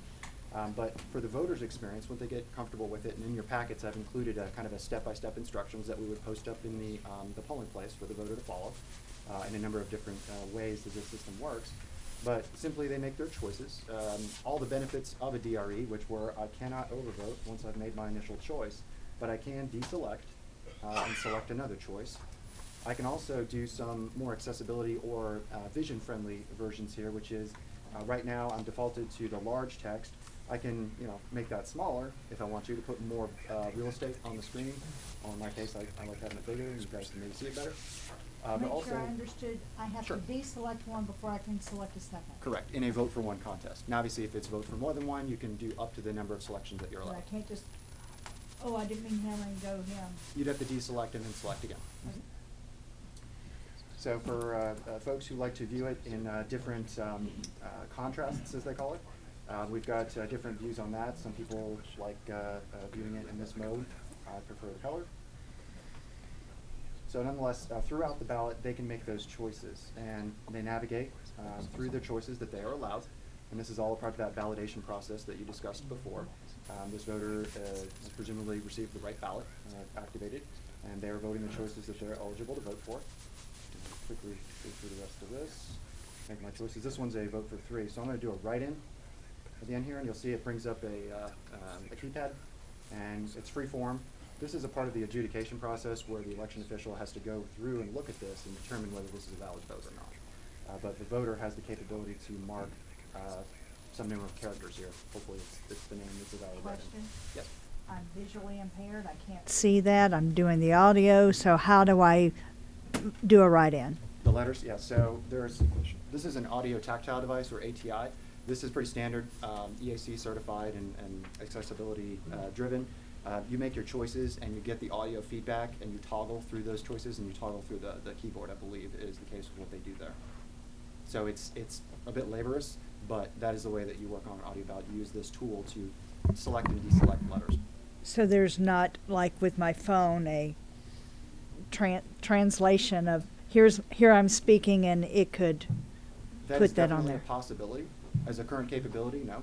Okay. But if Georgia were to say, this is the state law, this needs to have voice-to-text dictation, that could be implemented and added to the system. Okay, thank you. I wish we could get Dr. Kumar on the phone, because he would love a project like that. Yes. Okay, He's in thank that. you. So I've made my choices here. I've got one last choice. Was this ballot easy to use? Of course it was. And then this is my first level review. This is where I can go through the choices on the screen here, or go back and make sure that I've got the right choices on here. So this is level 1, voter verifies that their choices were correct. I can scroll down here, verified everything is good or not. I can always go back to the ballot, or I can go ahead and print it in this case. And this is going to print out the ICX ballot, if you will. Now, just like marking a vote by mail ballot, whether in person or vote by mail, this is not cast yet. Nothing's been stored on this machine. It's a terminal. That's all it does. It's a monitor. This has printed out my choices, which I then have one more chance to verify. And I look on here, are these the choices that I meant to make? If not, if this is still incorrect, if the voter says, nope, I made a wrong choice there, this is not going to work, crumple it up, throw it away, that voter still has not voted. They need to go back to the poll worker or election official and get a new activation card, because this is only good for one try. And according to this machine, you've got your assisted ballot, so I need to go back again and get another ballot. Some states allow voters up to 3 tries to get their ballot right before they say no more, but depending on the laws and the rules, it could be more or less than that. But let's say in this case I got it right. I'm good. So this is going to be my ballot record, and then I'm going to walk it to a scanner. Here's an example of a smaller scanner that we use in precincts, and it's going to validate those choices. It's going to collect them, and this is how I gather the information electronically. In this case, it's cast. And then I've got that electronic record that I can retrieve from that scanner in order to post-election results on election night. Okay?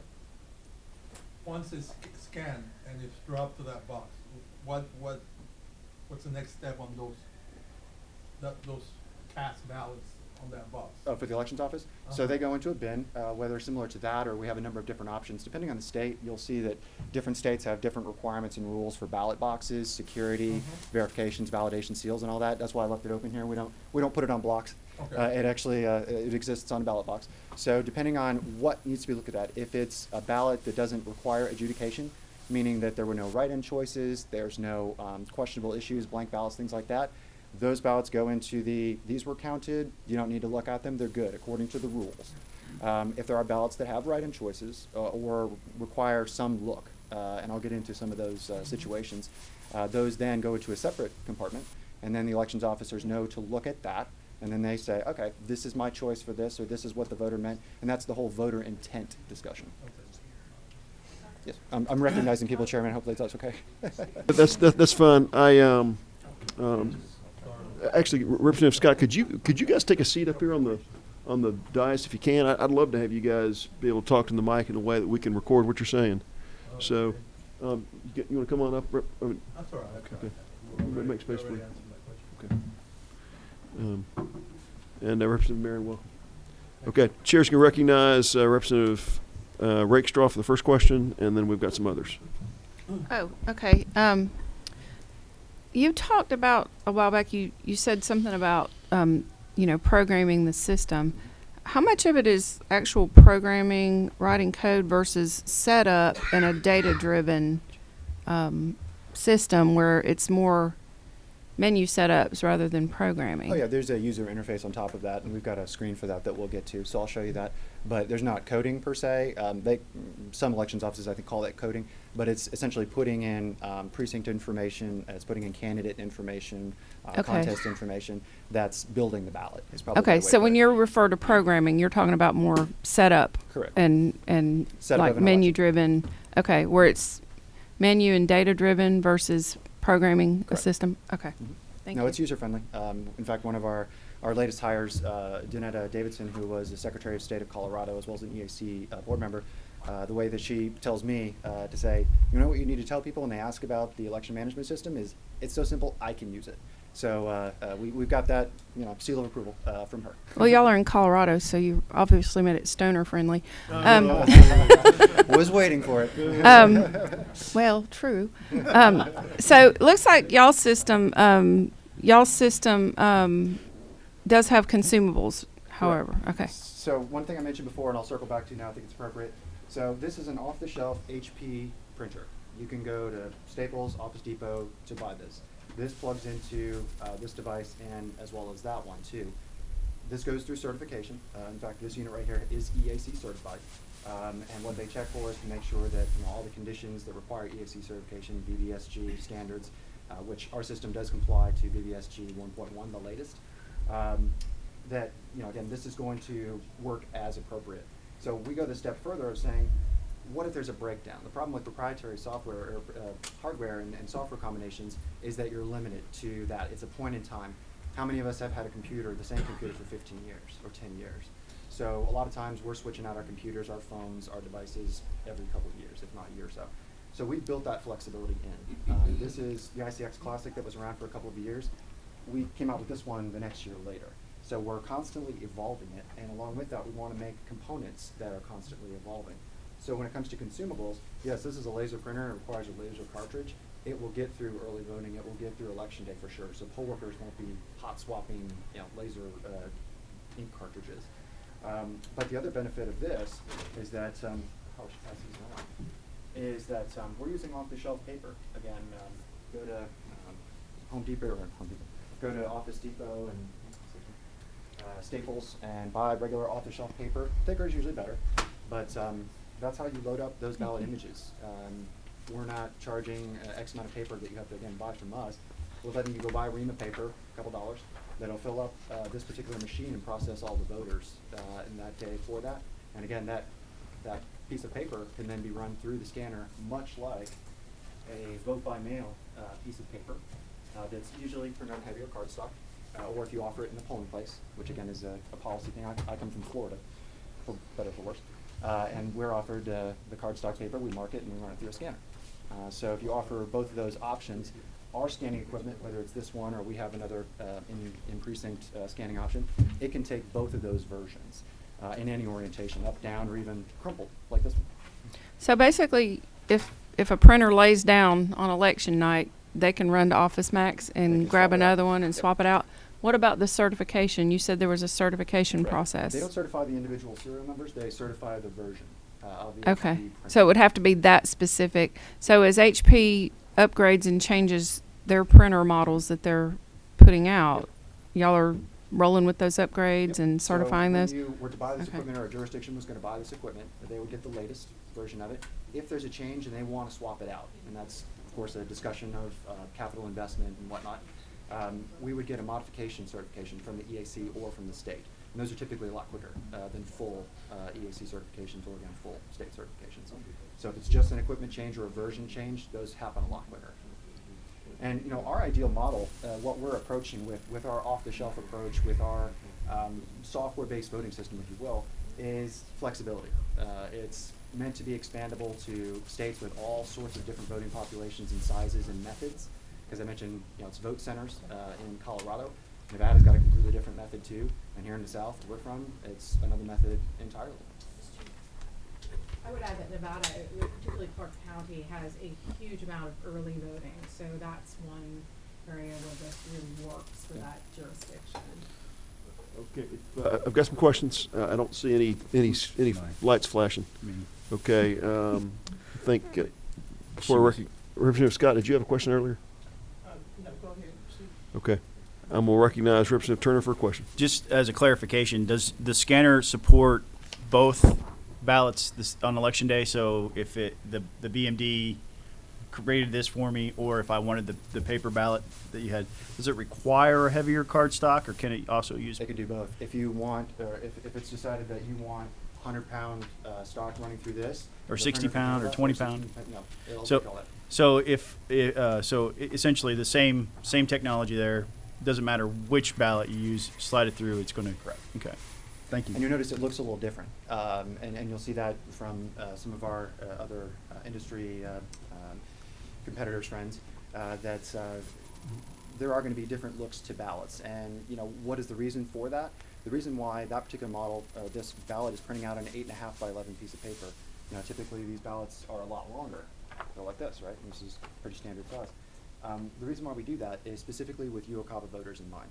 One of the biggest issues that the EVES summary, the EAC's report on absentee voting by military and overseas members, biggest reason for rejection is either no signature or it's missing other information. So how do you make the process easier for voters in the military and overseas? Typically they've got access to internet, but they don't have great access to mail and sending things back and forth. And they don't have printers or faxes.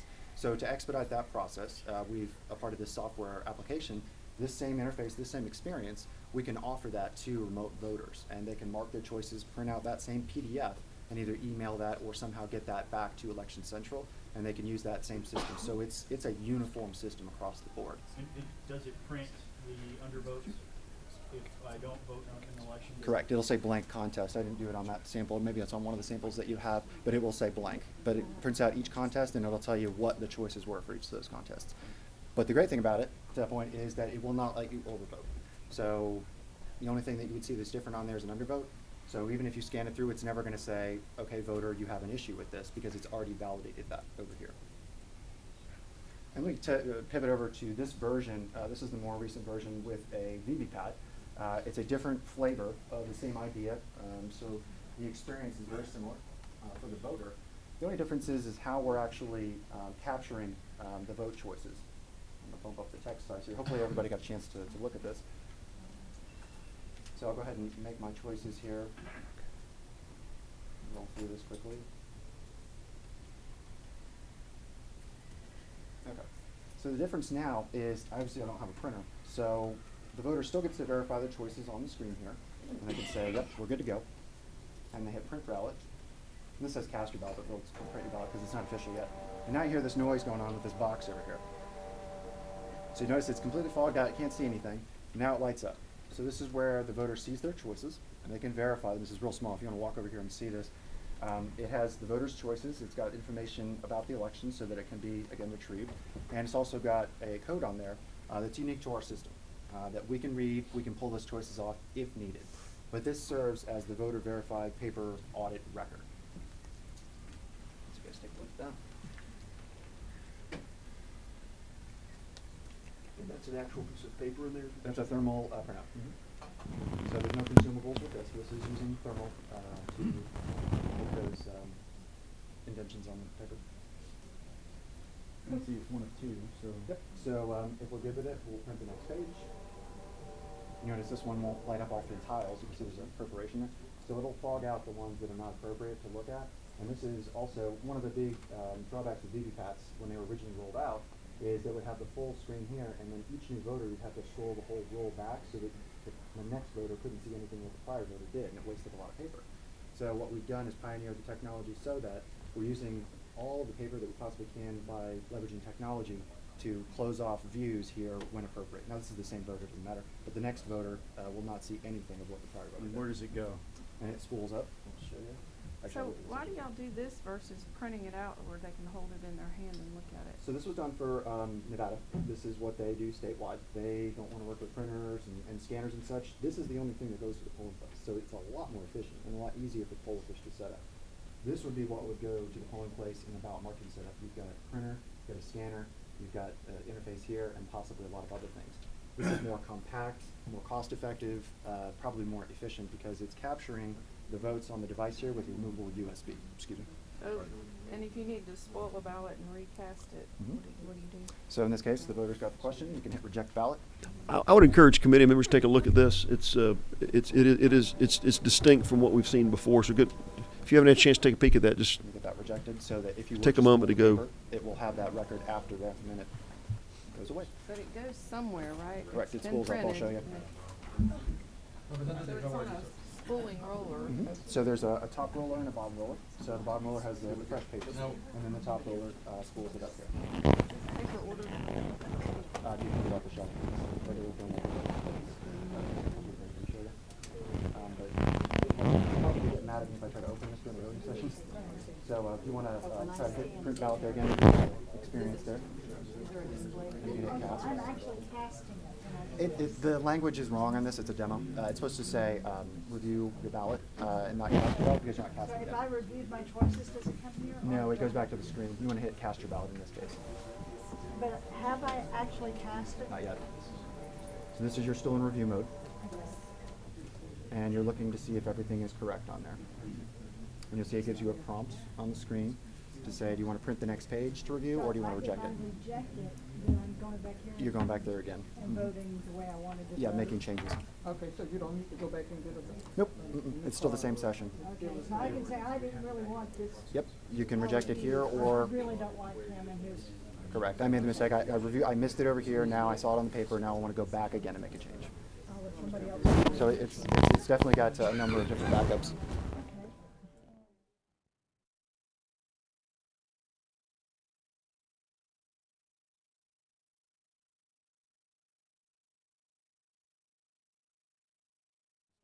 Okay, so now. Now it if will be I- official. Mhm. Now it would be official. Correct. If I say I'm really, really happy Mhm. and I accept that ballot, Mhm. that's where it should, right now, in my vernacular, say cast it. Right, it should say cast there. And those aren't going to come out and be handed to me. Nope. The only measure of verification the voter has is what you. So again, Correct. I'm visually impaired, Mhm. so I can't read Yep. this. The So audio how do- version. Mhm. The audio version is working for Yep. me here. Mhm. Okay, and it's reading Correct. this. It's reading from all the this choices to file. you, and it's reading everything that's on the screen. It's saying, do you wish to cast this ballot, or do you wish to reject this Okay, ballot? so riddle me this, Joker. If I say no and go back. Yep. Because this is supposed to be giving me that warm fuzzy thing of what I really told this it did. Yep. If I do it until I go back, there's a printed thing in there with a barcode. How do I know that didn't vote too? Because at the end of it, you saw the rejected line there. I understand, I saw that. But how do I know that? That's a part of the audit process. We do logic and accuracy testing. We do all of that. So you're gonna go through that, and not to cut you off, but you're gonna go through that, and that barcode is me. Correct. I mean. Well, it's not unique- new, it's that, it's a it's unique- that session and those Right, choices. that's what I meant.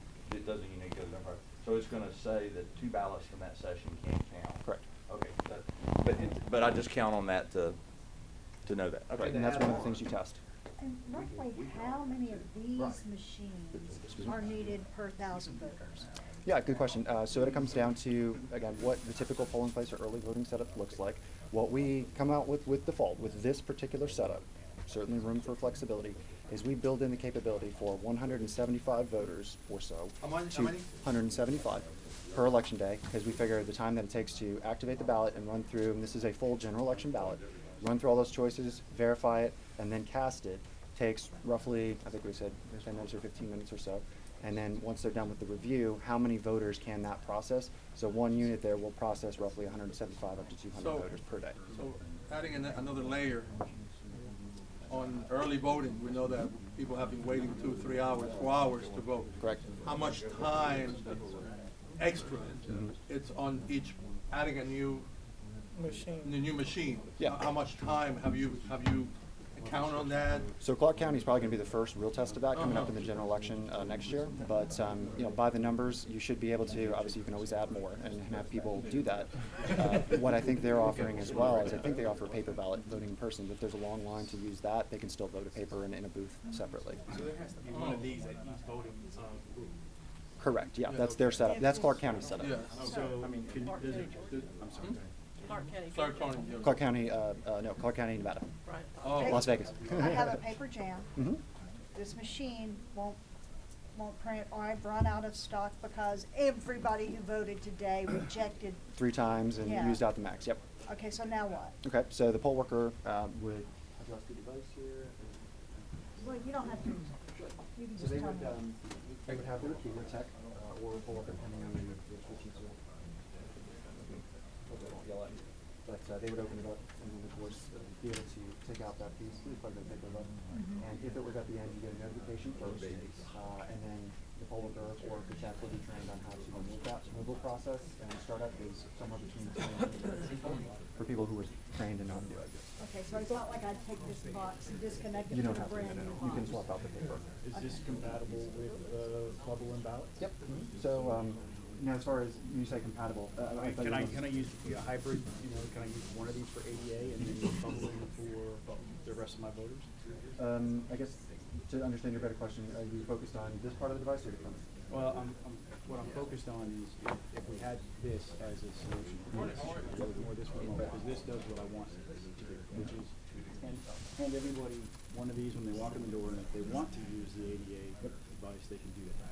So would you both? Yeah, in this system you wouldn't have a scanner per se, but you could. Again, speaking specifically for Clark County, because this is our one installation of this version of the platform, they don't have a scanner component in the polling place, but you could add a scanner component because, again, ultimately it's all the same election set, regardless of where the count's coming from. Okay, and then this type of paper, is that the same type of a receipt paper? that we Yeah, see? it's thermal paper. So would it be, you know, if I pull a receipt out of my wallet and I show you how it's faded, would it fade too? Yeah, I think there's one more.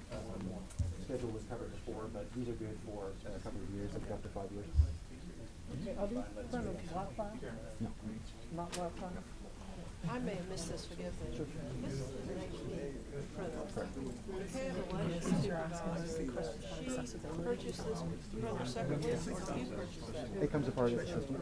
So does she choose what kind of printer? We have a couple of different options, but it would be in that group of options. Yes. And does this have toner and It's a laser printer. Okay. We take the last questions from the guys. Okay. There was a couple more quick slides I could do. 10 minutes? Wrap those up. Those questions.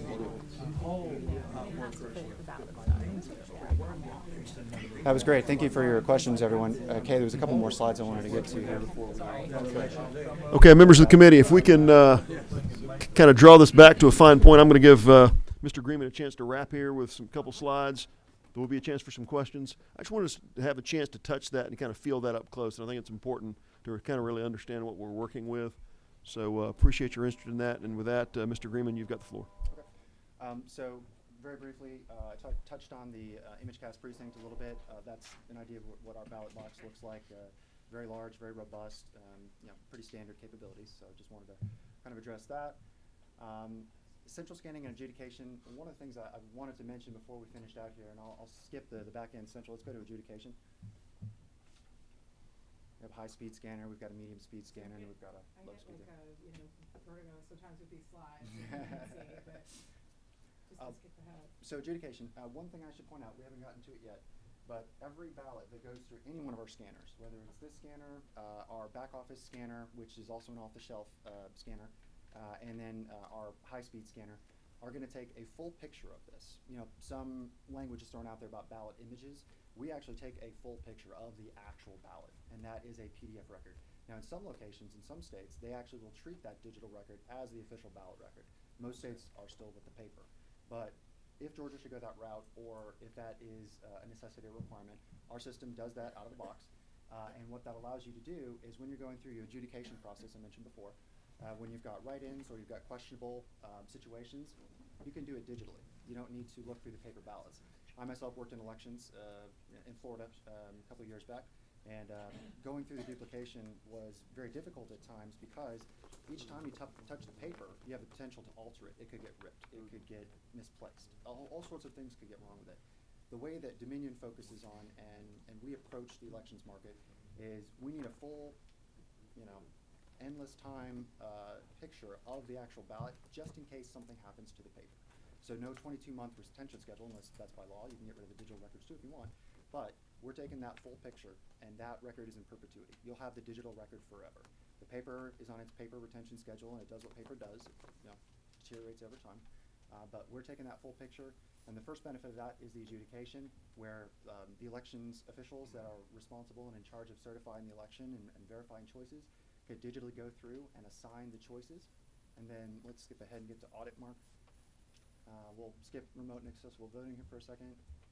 Skip this one and this one. So first quick thing about threshold. It actually does matter how much the voter fills in the oval, because some like to dot, some like to cross, some like to really darken it in. I'm a darken kind of fill it and make sure there's no question. But there's an ambiguous zone, and this is actually mentioned in federal guidelines and standards. What qualifies? Each state does it differently. Case in point, one state has the low threshold. If it's under a 5% mark, it's not a vote. That is paper attenuation. There's some mark on that paper or some printing issue. And if it's above 25%, definitely a vote. That person hit the target. They were trying to make a vote. Everything in between, we need to take a look at, because it could have been a light pencil, could have been wrong color. There could be many things. So again, with this process, I talked about adjudication, what causes adjudication. This is one of those scenarios, the ambiguous mark. And then those ballots are looked at. Our system will not let you close out and certify the election until all those ballots are looked at. Whatever threshold the state legislature, the governing body decides is the rule for that. And audit, Mark, and I'll get close to closing on this one. I mentioned that every ballot, go ahead and hit it again. Every ballot gets imaged. There's a picture of every ballot that is in perpetuity forever. Our system, very uniquely, we're the industry first to do it. We put an auditable single vote cast record on the digital image of every one of these ballots. We don't touch the paper. We don't mark the paper. But the picture of this paper that is a part of the election and was actually tabulated, we give you, and the system gives you, a record of exactly how it interpreted every single contest. So if somebody comes in and says, I don't believe I lost this election, happens all the time. You can go back in, the election offices can go back in, ballot by ballot, and see exactly how the system interpreted the choices of every single choice on the ballot. And again, you still got the paper over here. This is the digital record. I think would the person be able to look at the paper? Yes. As well. Well, they'd have to find it, and that's a whittling process, but there's not a one-to-one. It's not serialized. However, you would see that this particular ballot, this image, you would see the choices there. Now, they can go through the paper as well. And that comes down to rules and regulations as well at the state level, and again, a certification process.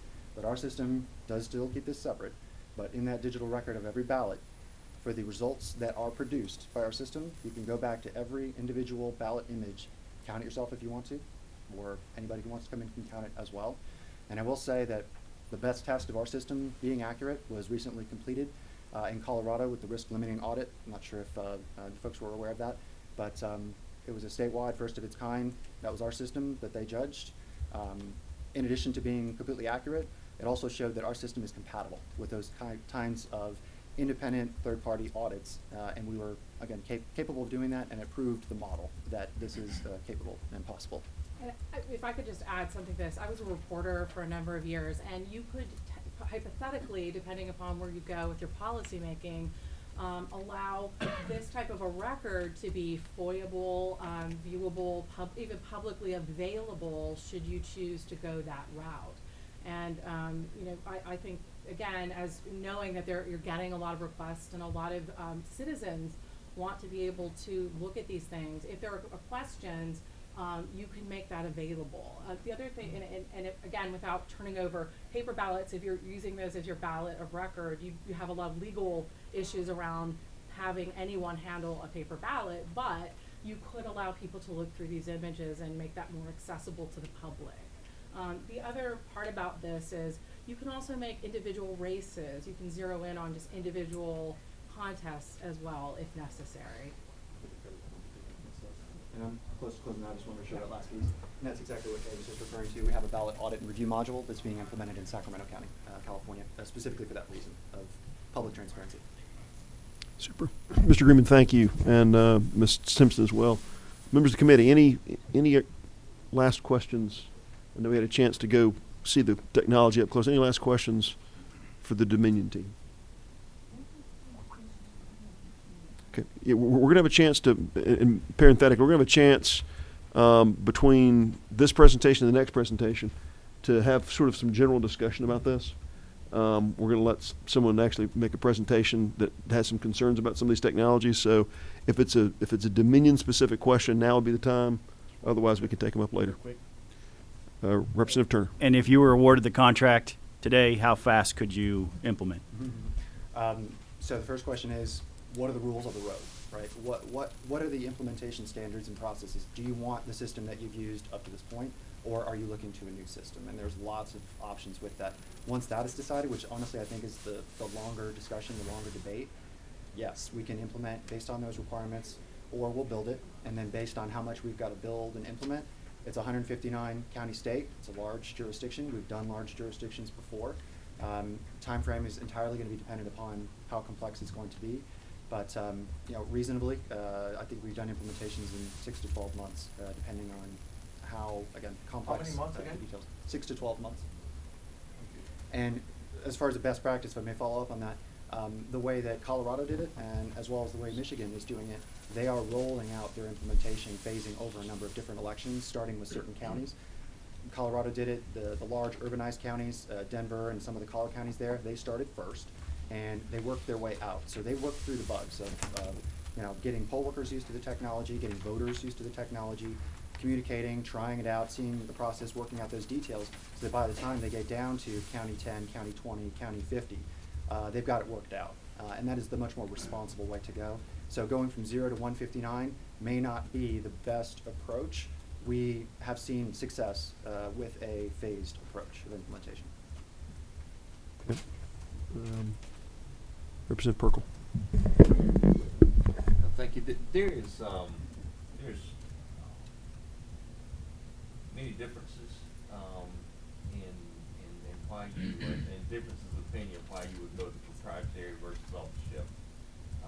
And one of the concerns that I have, and I was talking with Representative Chuck Martin. Let's say a printer goes down, and a poll worker runs to Staples and picks up another printer. What if it is one of these internet-enabled printers? Heck, I've got several of them at the house, when we're looking at election integrity, I can't imagine somebody would try to hack one printer, but so I might be able to answer that question probably more realistically. Yes, you can go buy this printer off Amazon, off the shelf, but responsible election administration would be, I want to run that through a logic and accuracy test, and I want to close it down before it's ever used in an election. So we would never, on election day, want any customer, client, or user to run out and go buy something and hot swap it in. That is not a recommended approach, and I don't believe that's the practice with off-the-shelf. Off-the-shelf would be better for planning and equipment replacement, end of life cycle planning. But anytime you're running an election, best practice with that is the equipment that you're going to use for that election, get it in, get it tested, verify that it works, put a seal on it, and make sure it's ready for election day, and of course any audits, reviews that happen afterward. So if the printer goes down, will be replaced, but you will have spares there? Mm-hmm. Any further questions? Hearing none, thank you for your presentation. Thank you very much. There will be some questions, I think, for all the teams later today. I think some members may want to ask questions to all three teams at some point, so stay close. And again, thanks for your participation today. I've got 12 noon. We are through two of our presenters. What we're going to do is, as the Heart team sets up, they're going to have a chance to set up their technology and be prepared to present third. We're going to have a presentation, not just the second, but in a moment, by Ms. Greenhalgh. She came in. She is a nationally known advocate in this community that's going to sort of call into question and create some criticisms around some of the technology that's been presented. In the spirit of having kind of cross-examination to everything that's presented, I think we do well to hear all perspectives on this. So what I'd like to do is I'd like to take a 10-minute break. In the 10 minutes, Hart's going to start setting up. Ms. Greenhalgh's going to be prepared to start speaking from this position here. I'd like members to take a quick bathroom break if you need it. I've got a Chick-fil-A sandwich, I think, for every member of the committee. So that'll be a crowd pleaser. And with that, we will reconvene at 10 minutes after 12.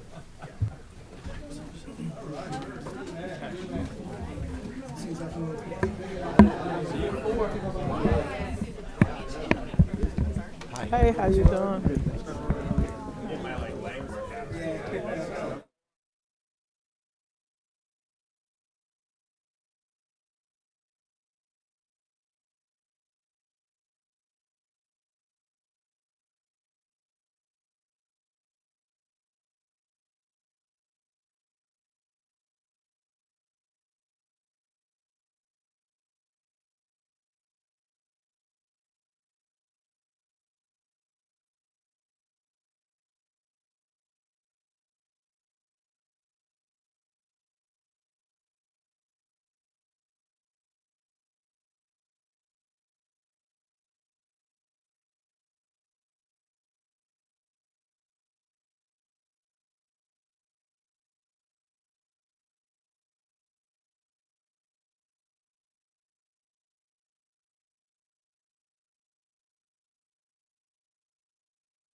before we move forward, I would like to recognize somebody who's joined us here. In fact, we give a round of applause. The newest member of the Georgia legislature, State Representative Jonathan Wallace from Athens, has joined us today, so let's give him a round of applause. Welcome.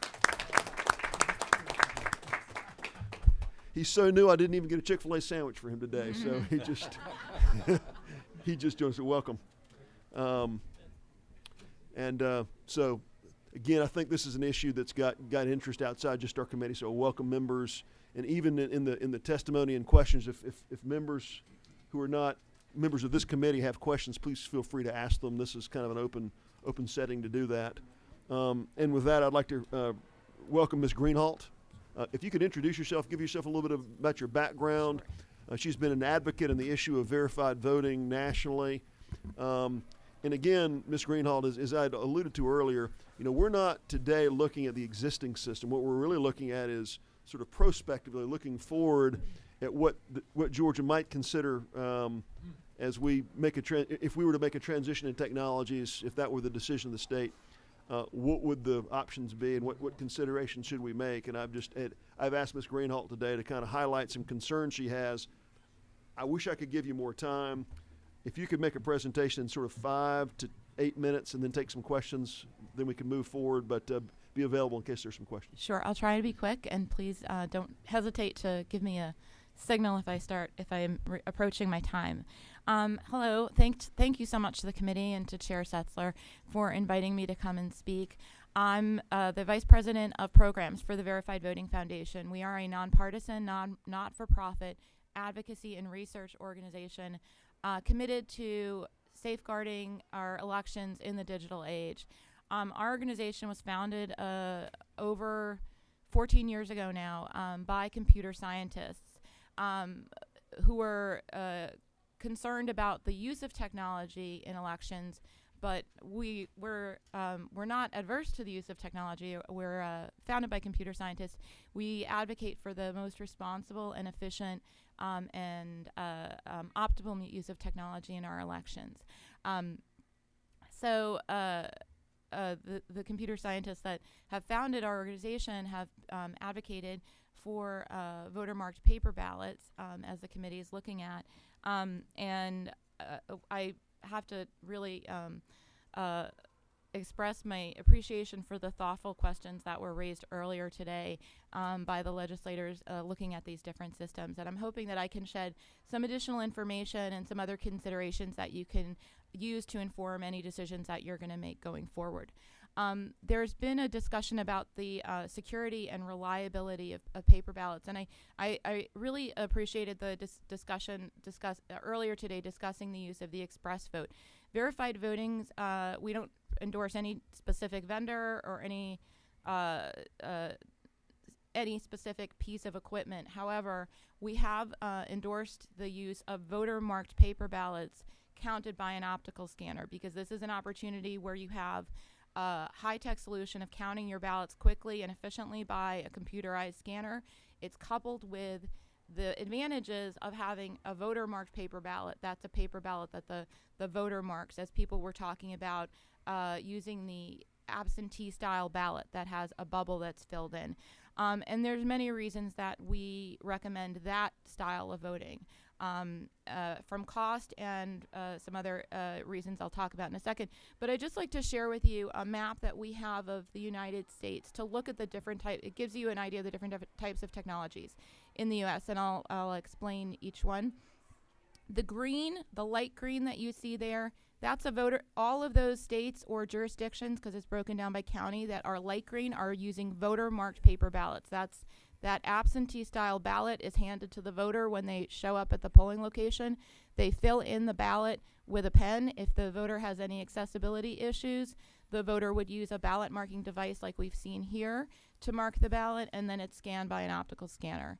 The dark green is vote by mail, so those are paper ballots that are counted by a scanner, essentially a located scanner when the ballots come in by mail. Yellow is a DRE, or direct record electronic, with a VVPAT, or voter verified paper audit trail, as you saw over there in the last demonstration with the thin thermal paper. and the red is DRE without the VVPAT. So you can see Georgia is red, but by and large, the vast majority of the country is voting on a voter-marked paper ballot that's counted by a scanner. There's no jurisdiction right now that's using the type of system where every voter comes in and marks a ballot on a touch screen. And I think that's probably because of the cost, which people have identified, that you have to buy a digital device for each voter to come in and mark their ballot, as opposed to just a pen and a piece of a small piece of real estate on a table like this and some cardboard around it. When you're using the voter-marked paper ballot, as was discussed, it's really easy to scale up. As somebody said, there's never going to be a line at that scanner. You might get a line at the check-in table, but you can really easily scale up to give people an opportunity to mark that ballot before they have to bring it over to the scanner. So there's costs associated with printing the ballot, but I want to address the costs also with having the digital device to mark a ballot. And as I said, there's no jurisdiction right now that's using it. Fairfax County, Virginia, does give that option, but all jurisdictions that are in the country have to give that option. There needs to be an accessible device always to allow somebody to mark a ballot with the accessibility features that are required with the Help America Vote Act and the Americans with Disabilities Act. Nobody needs to show a card to say I'm disabled. Anybody is given that option. You can vote in either one. So that's kind of the standard operating procedure, in that in any jurisdiction, any voter can vote on the accessible device. Maybe they have some eye issues and they forgot to bring their glasses. That might be me at some point. So that kind of represents what's going on in the country right now. The cost that we would see for that type of system is considerably less than the $100 million number that I've seen thrown around for the cost of replacing systems in Georgia. We've done our back of the envelope estimate, and with for the 3,000 polling locations that are in Georgia, to purchase a scanner and accessible device, that's going to be approximately $10,000, and you're looking about $30 million roughly. We based our cost estimate on the quotes that were given to Michigan, and I can provide that in detail in written testimony. So there's also now there's the cost of printing the paper ballots, but I think it's important to also keep in mind that right now every jurisdiction is printing paper ballots. There's already a cost outlaid, even though Georgia's right now voting on touchscreens entirely. Each jurisdiction has to print absentee, emergency, provisional, and challenge ballots. Some jurisdictions I know will print as many as 50% of the number of registered voters right now. So there's already that cost is associated.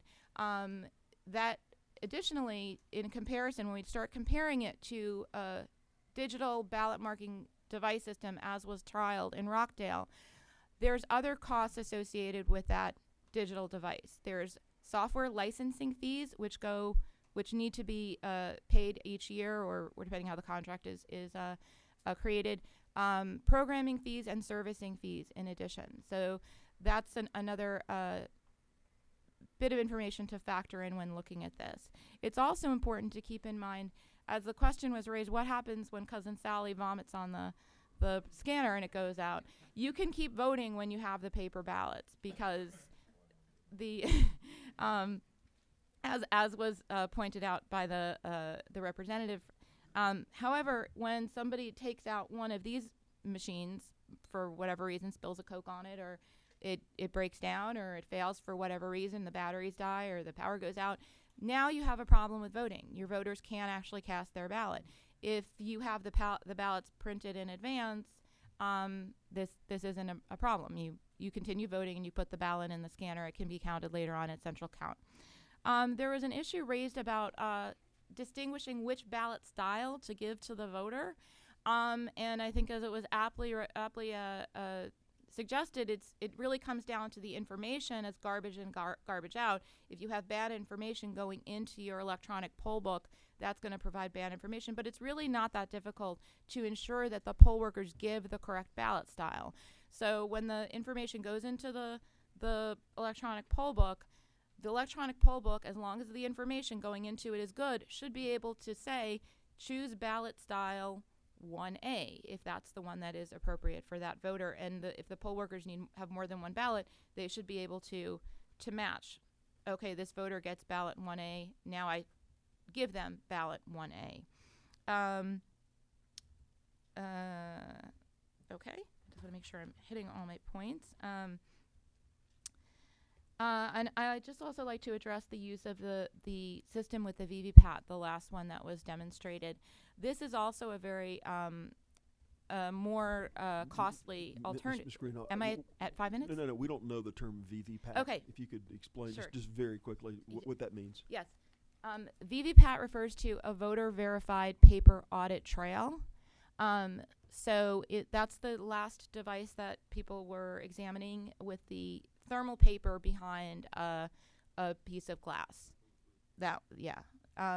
So that device will also have a higher price tag on it because you're going to need to buy more devices for each location. As we've discussed, if you go with a voter marked paper ballot, you only need the one scanner and the one device for accessibility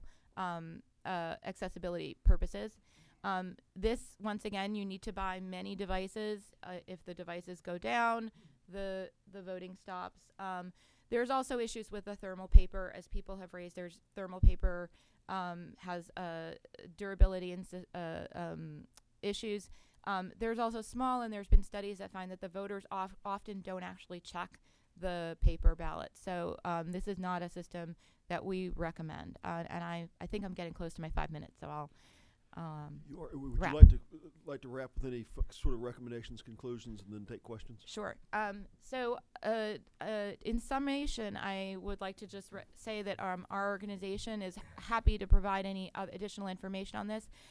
Maryland did a transition from the same type of touchscreen voting machines that you use in Georgia here, and we have cost analysis of that. We can share that with you.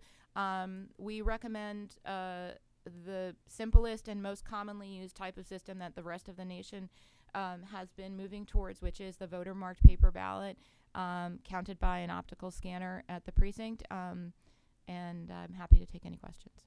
Thank you. Questions from Ms. Greenhalgh. Chair recognizes Representative Oliver.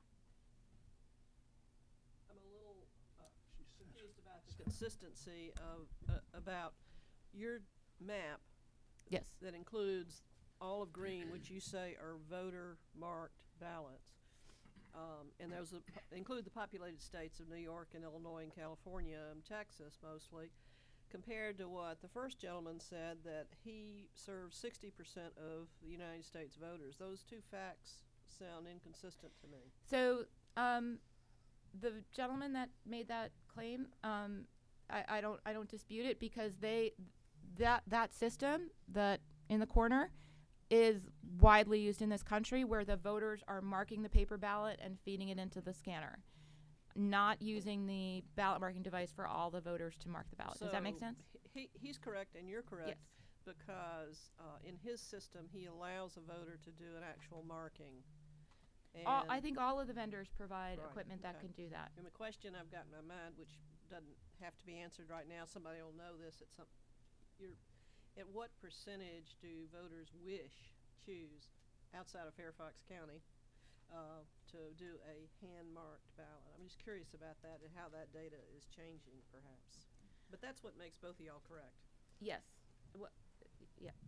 I don't think we have data specifically on that, and I think it would probably vary from location. But typically, the most common use or the most common form of voting that's happening in the country is the voter marks the paper ballot and feeds it into the scanner. And that's what the... Oh, go ahead. Sure. Any further questions? None? Chair recognizes Representative Turner. Or is it Representative Rakestraw? Thank you. Okay, so you said something about that voters don't actually check the paper ballots, and so I mean, we can't really solve that problem whether we're using paper or not.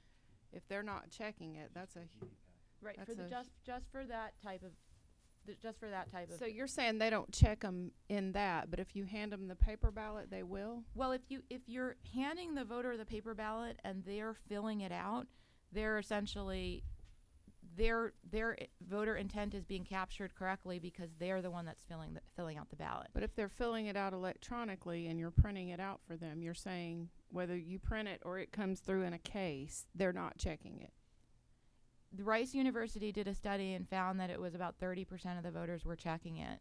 So that's the concern, is that the majority of voters aren't actually checking it with that type of scenario, not where you mark the ballot yourself, because I'm marking it, so I'm inherently checking it as I am the one that's choosing which circle to mark. Does that make sense? Okay. Specific to the VVPAT machine. I'm talking specific to the VVPAT machine, to that type of device. So let me divide the question. So there's the voter marked paper ballot. There's the VVFAC where it scrolls through as was presented. And the thing that you're asking is, what about something where they actually touch the screen, it prints out a ballot that's independent, they can hold? I think And that's your question. review and look at before they stick it in the box. to So cast it. looking at that type of equipment as something that all voters would use is quite new, so nobody's done a study on that. So I don't have an answer. Okay, on that. so my next question, because I've seen things about optical scanners not necessarily always being real accurate. What are you finding in the accuracy of optical scanners counting ballots? So I'm really glad you asked that question, because I meant to put that in my remarks and I forgot. So the technology maybe 10, 15 years ago was not as sensitive or as accurate as it is today. Today, we've seen the advances in these types of digital scanners to be really impressive in picking up the marks and being able to decipher the marks, and then being able to pull out the ballots that have any questions so that they can be adjudicated by election judges. So what would you say the accuracy is then of those scanners today, with the technology today? I don't have a percentage, but I went to observe the audit in Colorado, and the accuracy was incredible. Most of the counties didn't have any discrepancies. So you're saying, so it's 100%, you think? I don't want to give a figure without the data. Well, I will say this. I mean, I think Dominion presented very nicely sort of this stratification of, if the ballot's marked perfectly, it's counted. Imperfectly, it shows sort of a generally it's counted, and then down the line. I think that we could refer to that slide probably to give you some context for that. And we observed in Colorado where there were some voters who had, instead of filling in the circle, they put a check mark. So those ballots came out for adjudication. The bipartisan team of of election judges could see quite clearly the voter intent was really unambiguous, even though the mark didn't count as a vote, and they were able to adjudicate the ballot and have it counted properly. Chair recognizes Chairman Martin. You want me to share that with everybody? Okay, I'll hold that. It was some comment relative to a referendum they had in California and in Colorado, and how it must have passed. But no, seriously, couple of things if I can. So the voter mark ballot is, one of the reasons for that is you feel like, if you put your pen on the paper, you're paying more attention to it. You see, I checked A, therefore it's A. And in addition, the cost, of the system, which makes good sense to me. We and I'm an old technologist, back from the 80s when I worked on a PC that had a single-digit serial number from IBM way back when. And I think what I'm hearing from you is there is some technology that we can bring to the counting of the votes, if you will, so that people don't have to pile them up. In my first election, people actually piled them up and then counted them. But at some point, I know who I want to. I want to pick Bulldogs, Massachusetts, and cookies, and going in there and having to go through a thing to pick on the screen rather than do that when I could just check 2 boxes. You think is just a faster way to do that? A more efficient way, less costly way. There's another problem when you're using that type of equipment. You're always constrained by how many devices you have in hand. I understand. Yeah, I'm not. This is not a debate with you. I'm just trying to capture a point. I don't disagree with it. Yeah. Okay. Okay. Then let me go to the representative's question about the the what was referred to in 2000 as the hanging chads. I mean, that's not it anymore. I would put forward for consideration, and I share with the chairman, that with today's technology in the optical scanner, I would say 100%, if not that, 99.9999% of the ballots it accepts are correct. That is not to say that the optical scanner will accept all 100%. But I would venture, because of the technology moving forward in optical scanners and all of the things it's used for in banking and so forth, that if it takes, if it says you picked A, you picked A. There's not a question of A is a little bit darker than B. Has any research been done? You said you didn't want to go to the 100% because 100% means everyone, every time, never there's ever a mistake ever. But has there been any kind of a number? I mean, do you have any kind of a number that a percentage of actual error? I'm not talking about error that a ballot was kicked out because you weren't sure because they colored in 2 boxes. Yes, Can't help that. Can't fix that. But have you got any numbers? I can empirical get that. data. I can get that to you. I don't have it off the top I of my bet head. you it's a very small.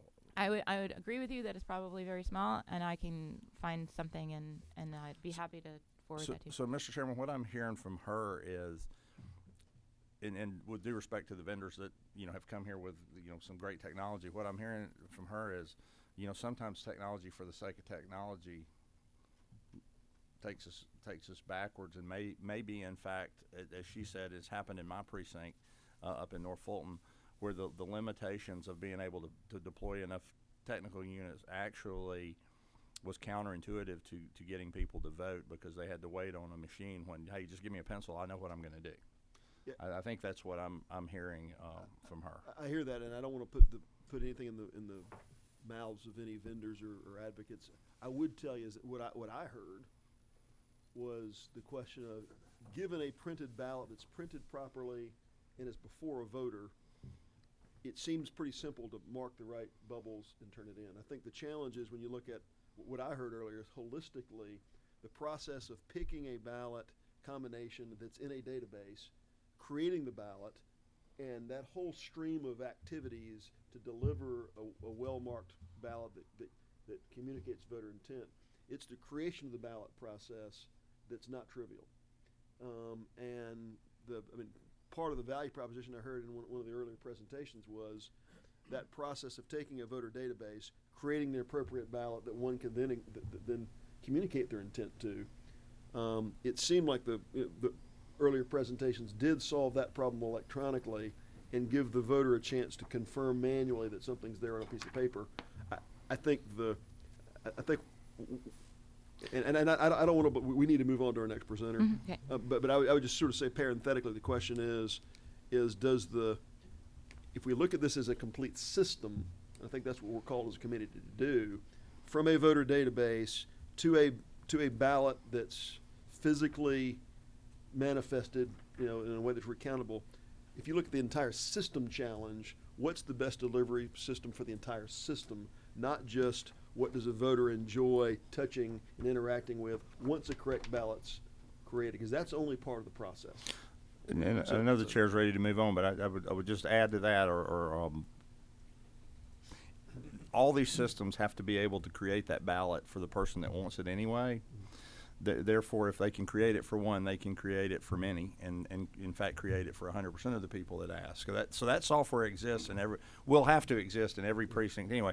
The timing to actually print it, I think, was what somebody over here asked, and it's 10 seconds to print and have that on in place. But I think the intellect and the software programming necessary to do that must exist, because I may go in and request a hard ballot. So if it's good for one, it's good for many. But I appreciate your perspective, and you bring a good one as well, Mr. Chairman, that we are looking at a holistic process. Thank you for allowing me the time. Ms. Greenhalgh, stay close by. There may be questions later that Thank come up, and appreciate you coming down and making Thank the you very much for presentation. your time. Chair recognizes, on behalf of Hart InterCivic, I've got Mr. Ron Clevenger, and anyone else going to present with you today? Yes, hi. I'm not Ron Clevenger. I'm Peter Lichtenheld. I'm the Vice President of Operations for Hart Intercivic. Ron is the Vice President of Sales, and he couldn't make it today. And this is John Thompson. John is one of our sales executives. Well, thanks for being with us. Welcome. Yeah, thanks for having us. And thank you to all of you for being here. Great discussions, great questions. I've been with Hart since 2001, so I've been with Hart for 16 years. Prior to last week, the last time I presented in Georgia is when you selected your last voting system. I had hair back then, and it wasn't white.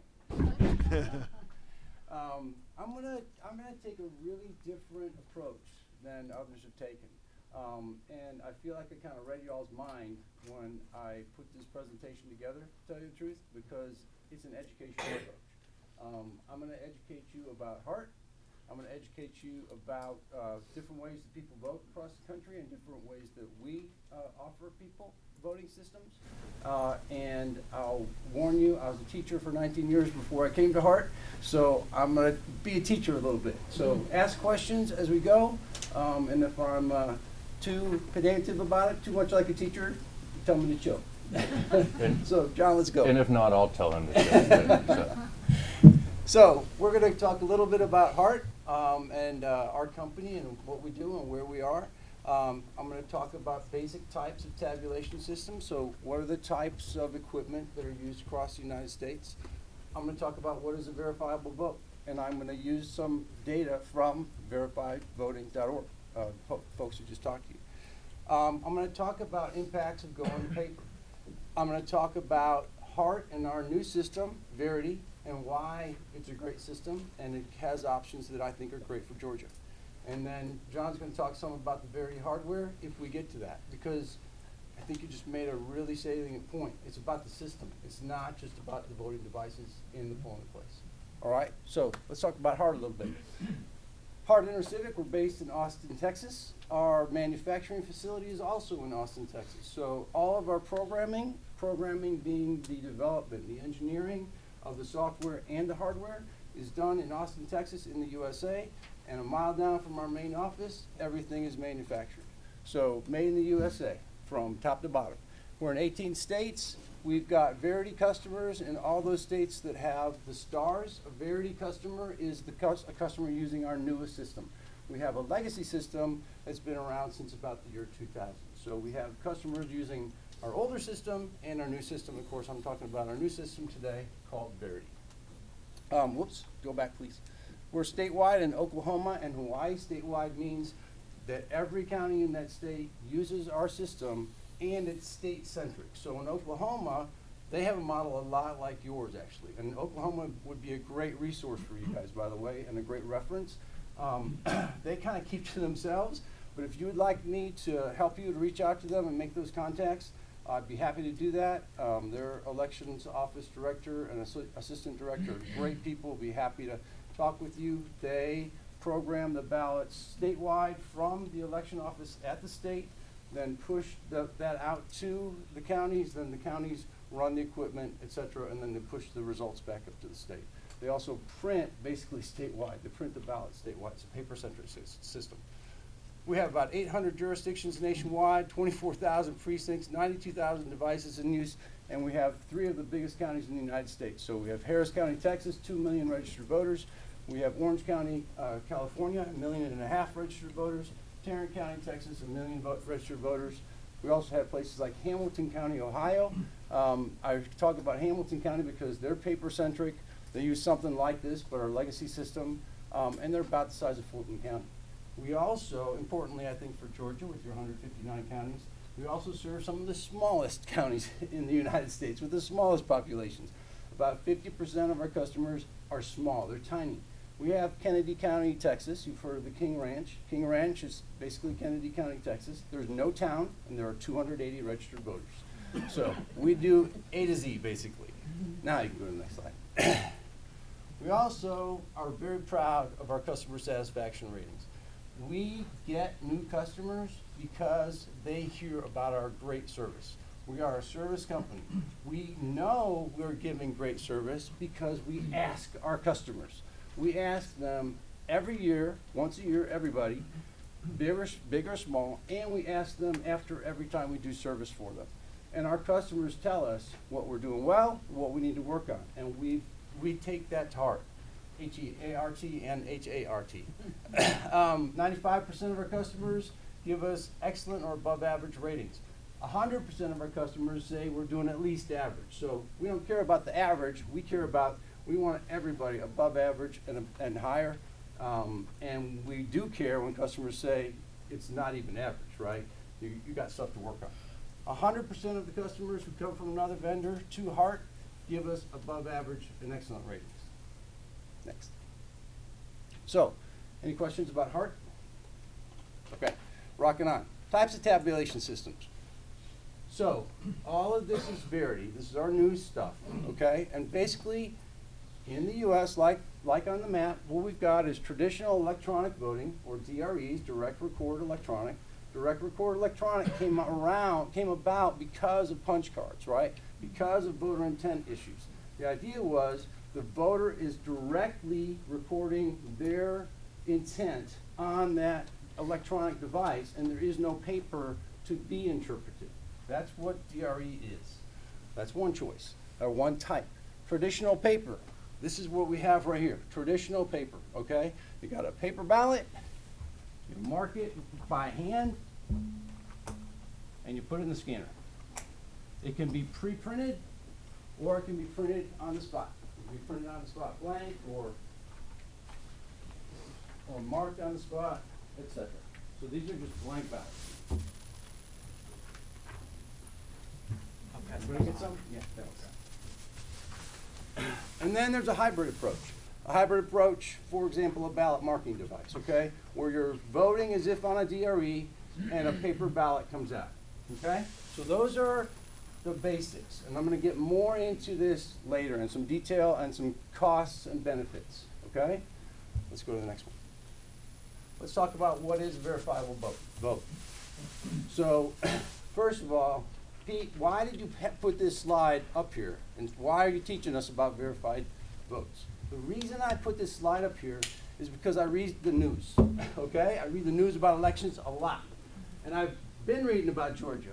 And what I'm reading about Georgia says, okay, you have old debold equipment, it's DREs, and there are questions about whether or not with your new system you should be going to verifiable votes, which DREs are not, okay?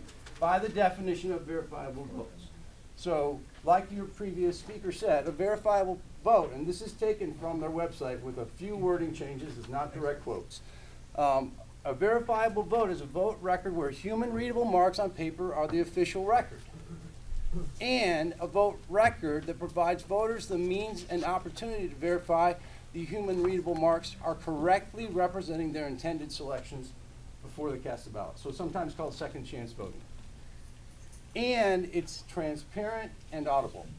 So our system provides all those things. A verifiable vote. It's human readable, it's human marked, and it's verifiable. Okay, any questions about that? All right, let's go to the next slide. So, going to paper. We had a lot of talk about paper today. What are the impacts of going to paper? Let's talk about that. We've had a lot of customers go to paper from DREs, by the way. And just like any other change, there are things to take into account when you go to paper. So I'm not going to go into great detail on this because there's a lot of detail. We could get buried in the weeds on this. But for you guys, some of the things for you to think about as you look to going to paper, if that's what you end up doing. So first of all, paper quality varies. And quality paper and toner or ink or thermal paper or whatever is important.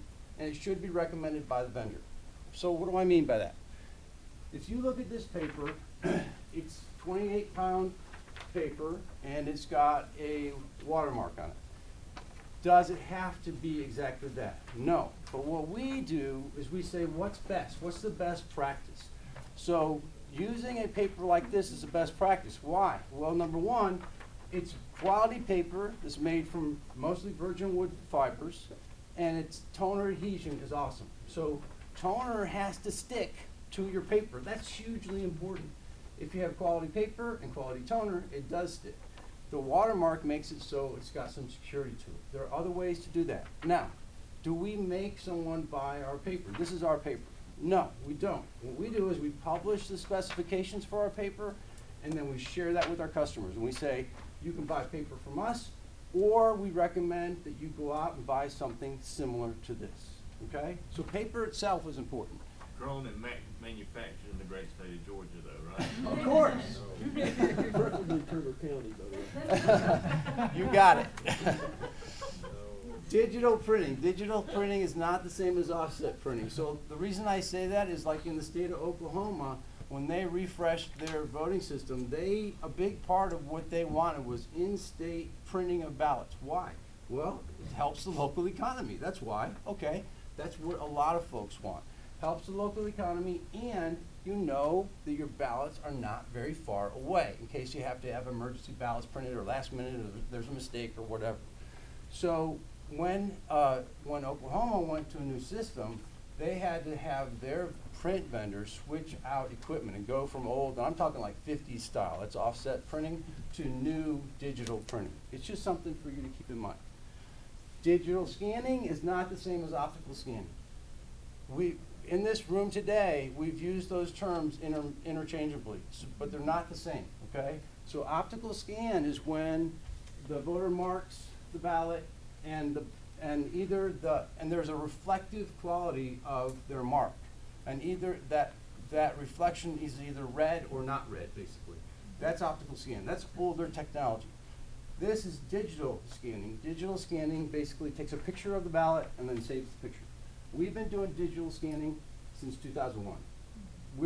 This isn't our first rodeo with digital scanning. Is digital scanning tally, however? You can, if you want. You can tell it to tally on the machine or not. Other things about paper you should keep in mind. There are sometimes charges for paper. So for example, there might be special paper that's needed. Who's providing that paper? Do you have to buy it from the vendor? That's an important question for you guys to ask. You don't with us, by the way. Are there charges per ballot printed? So if you're buying a ballot marking device, do you have to pay what's called a click charge every time a ballot is printed? That can add up, okay? Is there an opportunity, like I just said a minute ago, for local economic development? So if you go to full-size paper ballots and the vendor has some program that encourages or helps local printers print those ballots, that can help your local economy. So yes, there are costs about printing that come with paper ballots that has been talked about earlier, but there are some local economic benefits to that. And we do that. What we do is we do a quality assurance program. We teach local printers how to print our ballots, basically. Any questions about that? All right, let me talk about our system, Verity. So, go ahead and go to the next slide. So, Verity is the newest voting system available in the US. The reason I say it's the newest is because we threw out the baby with the bathwater. We're the only ones who did that. And what I mean by that is we have a legacy system. I told you about that. A lot of the states that I showed you, they didn't have the Verity Star in them. Well, they have our legacy system. A lot of states have a mix of both. We, just like every other vendor, from 2001 through 2015 or so, when we did something new, we just tacked it on to the software that we'd started with, kind of. In 2015, we said, it's time for something totally fresh. So we started over with Verity, and we built it from scratch, from the ground up. We used our lesson learned from everything we've ever done, and we used feedback from customers telling us, hey, we want these functions, we want these features, and we built that into Verity. Why would you want the newest thing? Well, if you read the newspaper nowadays, read the news, one of the reasons you want the latest thing is security. When you buy the newest thing, you also get the most secure thing. And security is built into Verity from the ground up, basically. It's a huge part of the system, and I'll get more into that in a minute. So, let me tell you about Verity. It's in 11 states today. It's only been around since 2015, remember, so that's pretty quick to go into 11 states. 56% of the jurisdictions using it are new to HART. They came from another vendor. There's only about 3,000 plus counties in the U.S. So us, ES&S, and Dominion and HART, the only way we get new customers is to take them away from each other, right? So they're not creating new counties. And it's usually counties buying, we usually judge by counties and precincts. We have about 7 million voters, registered voters served by Verity. We have 1 million registered voters about in the largest county, that's in Michigan. 4 federally certified Verity systems, that's huge. Since 2015, in just a couple years, we've been through federal certification 4 times already, and 17 times through state certifications. One of the states didn't require certification. So Verity is new and yet also mature in a way. So it's been around the block already, but it's the newest. Go to the next slide. I talked about security and auditability. Do I have a question? No. Okay. Two-factor authentication. All right, that makes me happy to start. So we've had two-factor authentication in our previous system also. Two-factor authentication is something you have and something you know. So you have to have a thing in order to get into the system. The thing that we noticed about our previous system with the two-factor authentication is the thing you had, you didn't have to like update it per election. You could just do it one time and it would work for every election. And what we found is, even though we told customers best practice was to change that every election, they don't. They just leave it the same all the way through. So in the new system, we use a different authentication, and we force the customer to every election have to use a new key or a new authentication. Not a new piece of hardware, just new information on the hardware. So it's something you have and something you know, and it's throughout the system. We use a secure boot process for integrity. What does that mean, Pete? That means that every time you boot up the system, it checks what is on the hardware of the system, including the media in the system, and says, does this belong? So it's whitelisting, basically. It says, hey, I know the stuff that's supposed to be here. Is there anything that's here that's not supposed to be here? And if there is, I'm going to tell you, and I'm not going to let you vote. Whitelisting, I just mentioned whitelisting. Basically, we say, what are the things we know should be on this equipment, including on the PCs running the software, and are those the only things on the equipment? For kiosks, in other words, the only thing you can do on a voting device is vote. And the only thing you can do on the software is build the election. You can't do other stuff. We use digital signatures for every cast vote record. So it used in the older systems, like everything that was saved to the media with the cast vote record was like a bundle.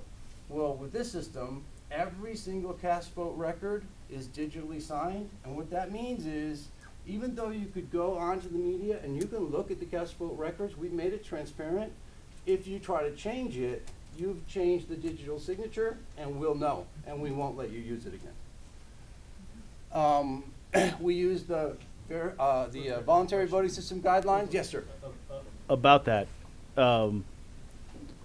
when you say it won't let you use it again, does it invalidate all of the data, or? It invalidates the data for that election. For that device. So you would have to, if you saw the digital signature had been corrupted, basically, then you would go to a backup. So you could either go to the equipment. So on the hard drive and the equipment, you can put in a new media from that election and tell it, hey, I want you to load the data that you had from the one that got corrupted. I want you to load it on this new media. So okay? It's sort of like a restore point. Okay. Yep. Thank you. We use encryption that's based on the latest standards. And then auditability, that's the right-hand side, which is huge. We can export cast vote records to a third-party software. So if you want to check everything and double-check us, you can export all that data out. You can export files, you can export images, whatever you want, and have a third party double check it. We support risk limiting audits. That's a huge thing. You guys, I think, have seen the news from Colorado and Rhode Island about that. Risk limiting audits are basically saying, hey, we want to be able to tell that this ballot went through the system and was voted and counted the way the voter intended. That's what a risk limiting audit does, and it does it in a statistical manner. I'm not going to go through every single one of those things. I think I've already talked about a lot of them anyway. Any questions about security or auditability? Yes? The fact that I can export my data, is that over Wi-Fi? Is that over the internet? Is that a sneaker net? And I have to, plug in a physical device and, then sneaker it to another?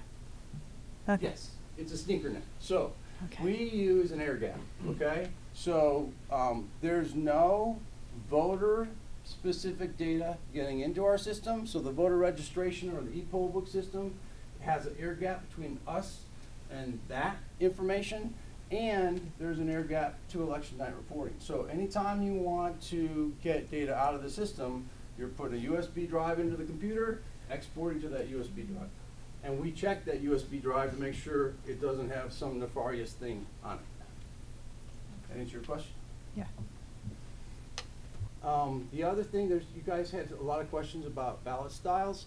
I guess your questions were because sometimes voters have gotten the wrong ballot maybe in a polling place, and I know that does happen. One of the things we do is we have a connection you can make to the ballot marking device that you would scan a barcode from the poll book, and that barcode has the ballot style for that voter, because the poll book knows the ballot style. And you're right, a precinct worker could make a mistake, and if you had multiple different ballots out, pick up the wrong one. This will either print a blank ballot or make sure the voter gets the right interface for their ballot. So you just barcode scan it, and that ballot will come up, or that ballot will print if you're printing ballots. I'll talk about that more in just a second. Let's go to the next one. Okay, so what are HART's paper-centric solutions? Notice I don't have a DRE up here. So we have DREs also, but I don't have a DRE up here. We don't have a DRE that's paper-centric. We didn't do a VVPAT. And the reason we didn't do a VVPAT is exactly the reason that verified voting said earlier. We've got VVPAT in our legacy system, and what we found with VVPATs is that voters don't check it, and it adds a lot of cost.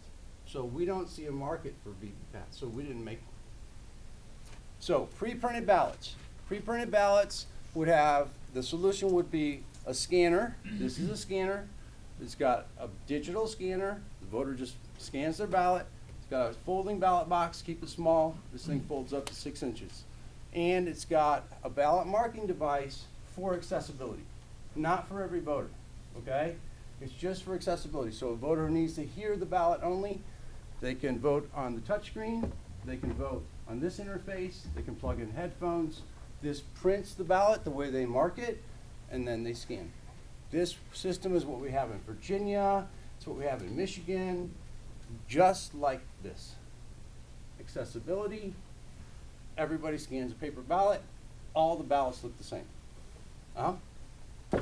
So this is what your ballot marking device would produce? Yes. So this looks exactly the same. It's not narrow. It's not tiny print.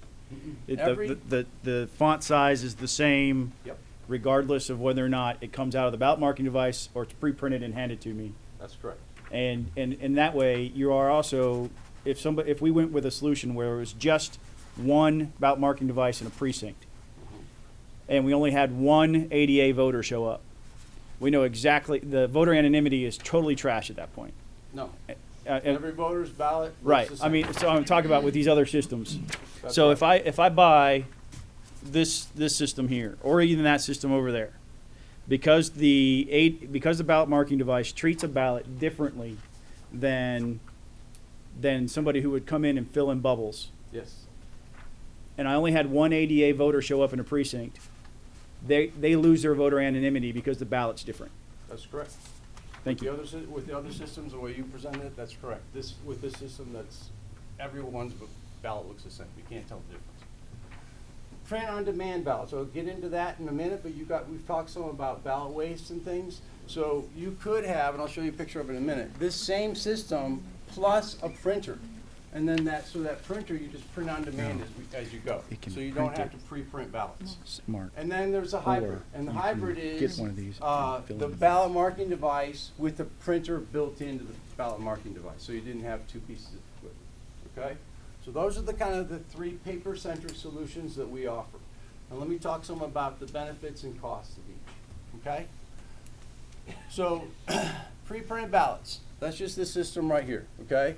You've got a ballot marking device for people with disabilities or people who want to use that. You've got pre-printed ballots. Everybody scans their ballot. So what are the benefits? A clear paper trail. Everybody's ballot is a piece of paper. All ballots look the same. Everybody's. Not just at the polling place. The by mail ballots look like this too. And by the way, ballots that look like this from Hart, do we do by mail? Yes, we do. We've got Washington and we've got Oregon that are all by mail. Do we do military and overseas voters? Yes, we do. You PDF the ballots and they've gone to the space shuttle, to the space station. Those are military and overseas voters. And they've voted on the Hart system on a PDF that got sent to them and they sent it back. Voters mark their ballots by hand on this system for the most part. Their marks are voted by hand except for anybody using the ballot marking device. I'm always curious about accessibility. Helen Keller walks into the voting precinct. How does Helen Keller vote? She cannot hear. Keller votes on this device. She has no auditory. She has no vision. Helen Keller. No, I cannot hear. I cannot see. And I want to vote. And I didn't ask this question of everybody, but Helen Keller was a human being. Yep. And if she lived in 2017, how would she vote? That's a good question. My interpretation of Helen Keller is she did have some auditory ability.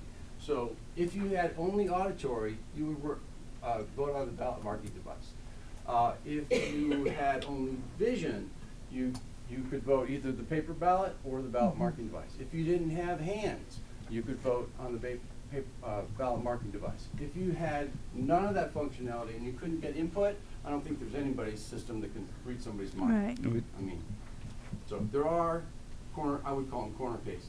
Right. So Helen Keller. Perhaps we'd have to look at our code to find somebody who could assist Stephen Hawking or somebody. Now in a federal election, Okay. someone can assist a voter unlimited. Okay. If the election doesn't have a federal seat, they can only assist 10 electors. Okay. But usually it's a family member, and it is expanded. Family member, spouse, child, grandchild, parent. Yeah, so you'd have an assistant and then, some sort of sign language probably on the hand. Yeah. or something. So that's outside the scope, but sorry. Process is part of Every this. state has something like that where you can have voter assistance too. I mean, there are certain individuals who need it or want it, by the way.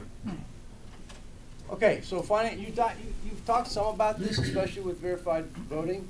There are financial things to take into account. So if you have this system, it's the least amount of equipment, right? So because it's the least amount of equipment, it's the lowest front end cost, lowest capital cost. It's higher paper cost because you got all the ballot printing, but you can have local printers, so you have some economic benefit of the higher paper cost. And by the way, they can provide the paper with this system, so they can get paper at bulk and get discounts on paper, so they don't have high costs for themselves.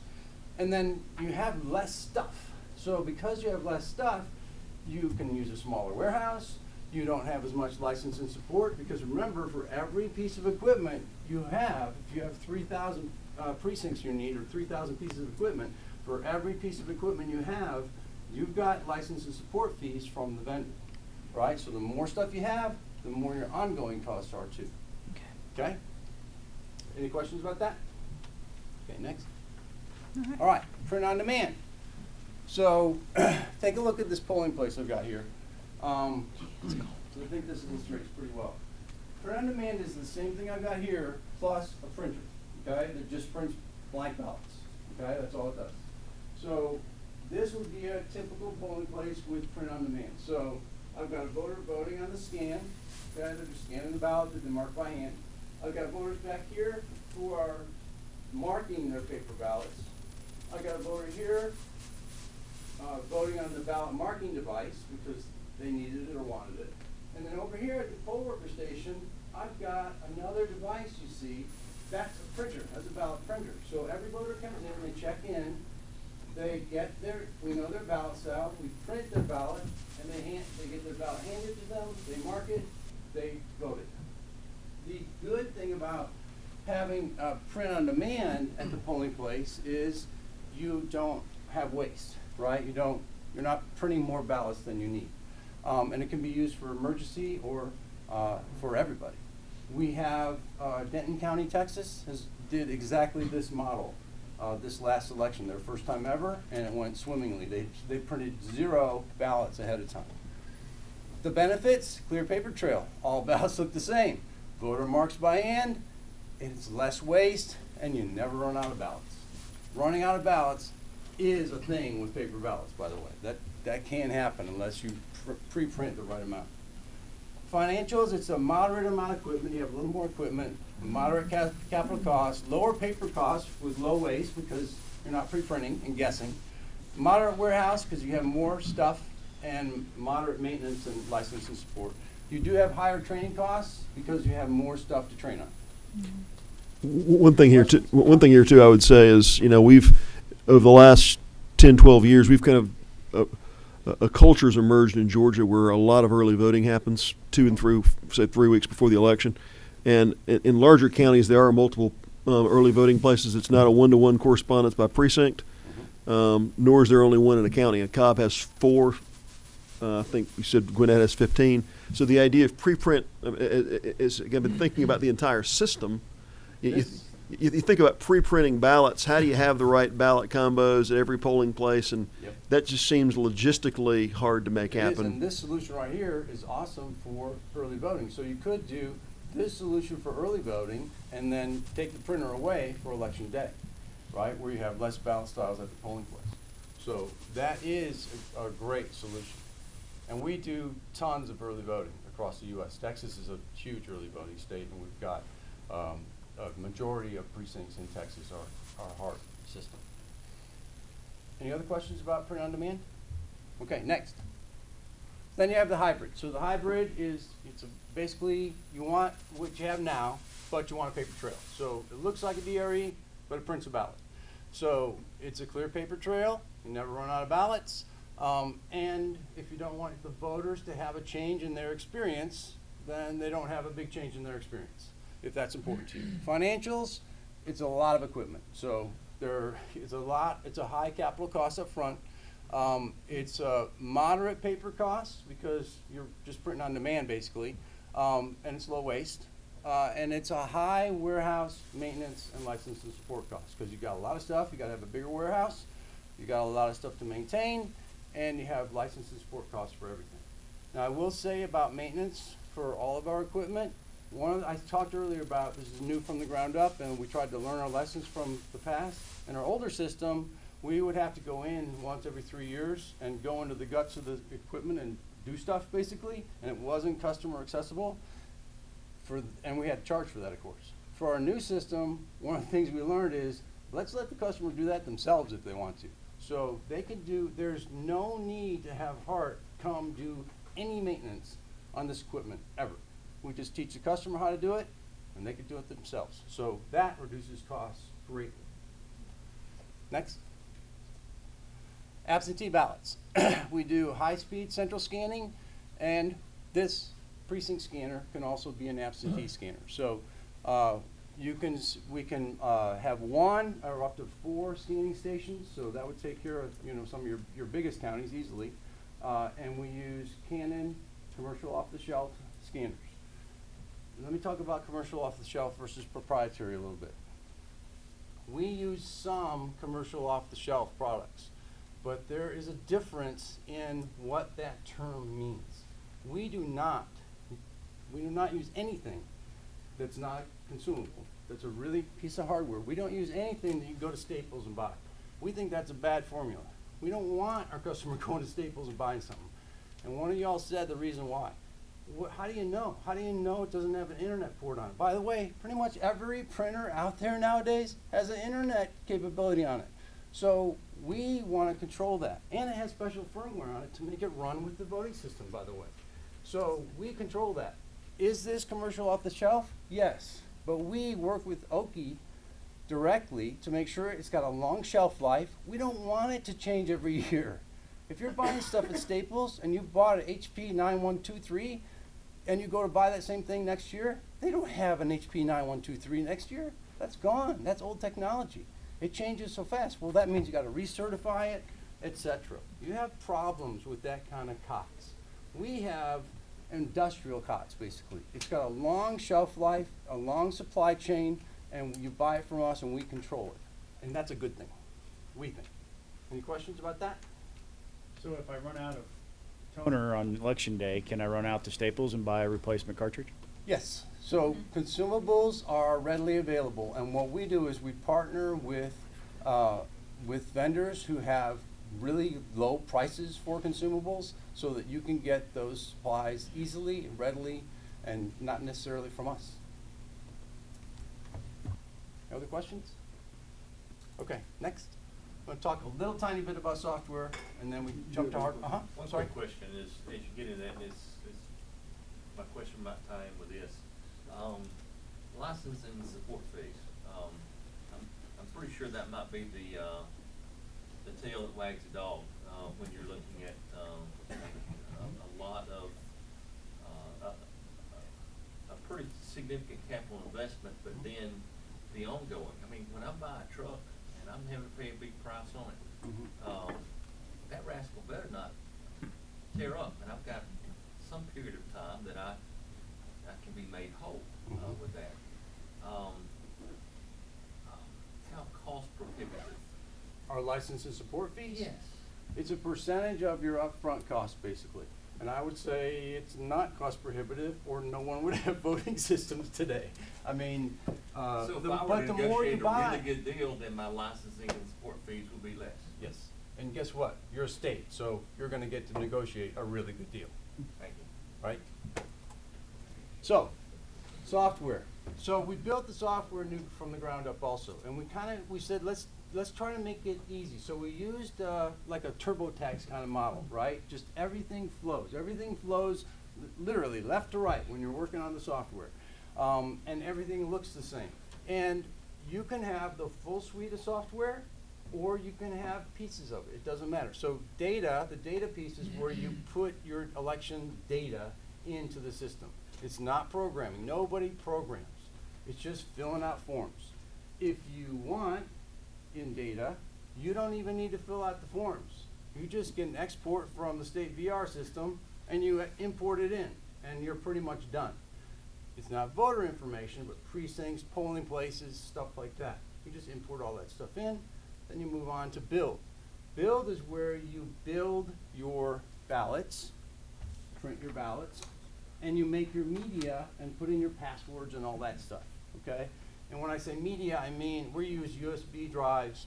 They go into the devices so the device has the data for the election, okay? And every device gets the same media, and it has the entire election on it. And when you get to the device, you tell the device where it's going, and because of the way you set up the election, that place it's going has the information about the ballot styles those voters will have. So early voting, everything would be available. Election day, maybe it's just one precinct, maybe it's two, depends on how that jurisdiction is set up. You said the word IT, so you sparked Chairman Martin wants to. So tell me about your data piece. You have a data warehouse that you want to keep all of our. No, it's just called data.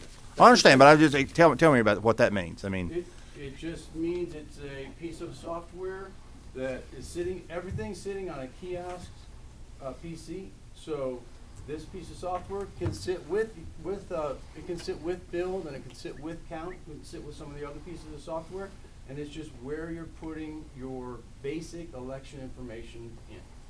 That's all it is.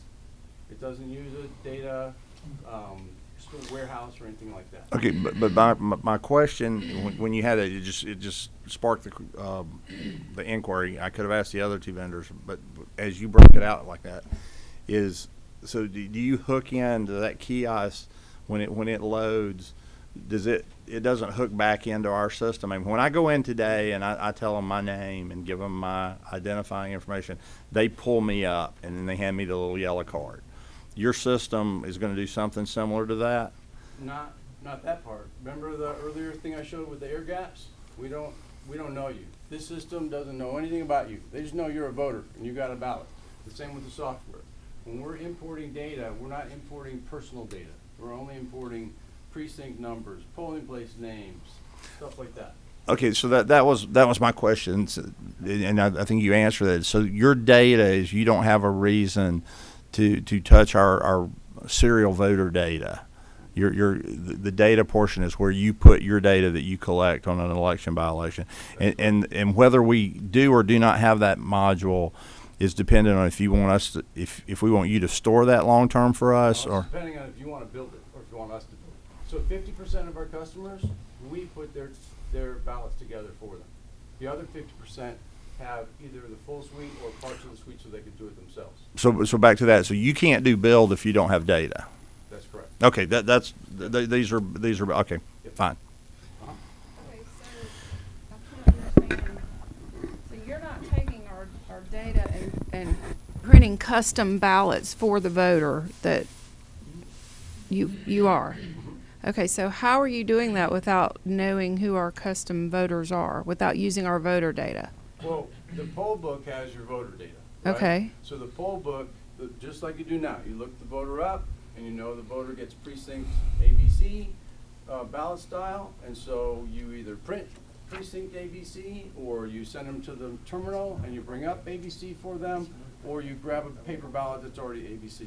Okay, so that's still a manual process where you look it up in a book and you go stick it in the computer and say, pull up this ballot for this person. It can be Okay. a manual process, or it can be, like I said earlier, you can connect a scanner to this device or to the printer, and you can scan a barcode from the poll book that knows the precinct, and that will print or bring up the ballot that's correct for that voter. So Okay. we did that. But The it's not reason- tying it back to No, the nothing. voter. There's an air gap between. We never know the vote. We never know anything about the voter. We don't want to know anything about the voter, right? We don't. We want to be able to know. We want a risk limiting audit that we can tell this vote got voted this way at the beginning, and it got counted that way at the end. But we have no idea the voter that actually voted that ballot. That's what we want to be able to do. That's what we all want, right? We want a secret ballot, but a counted ballot.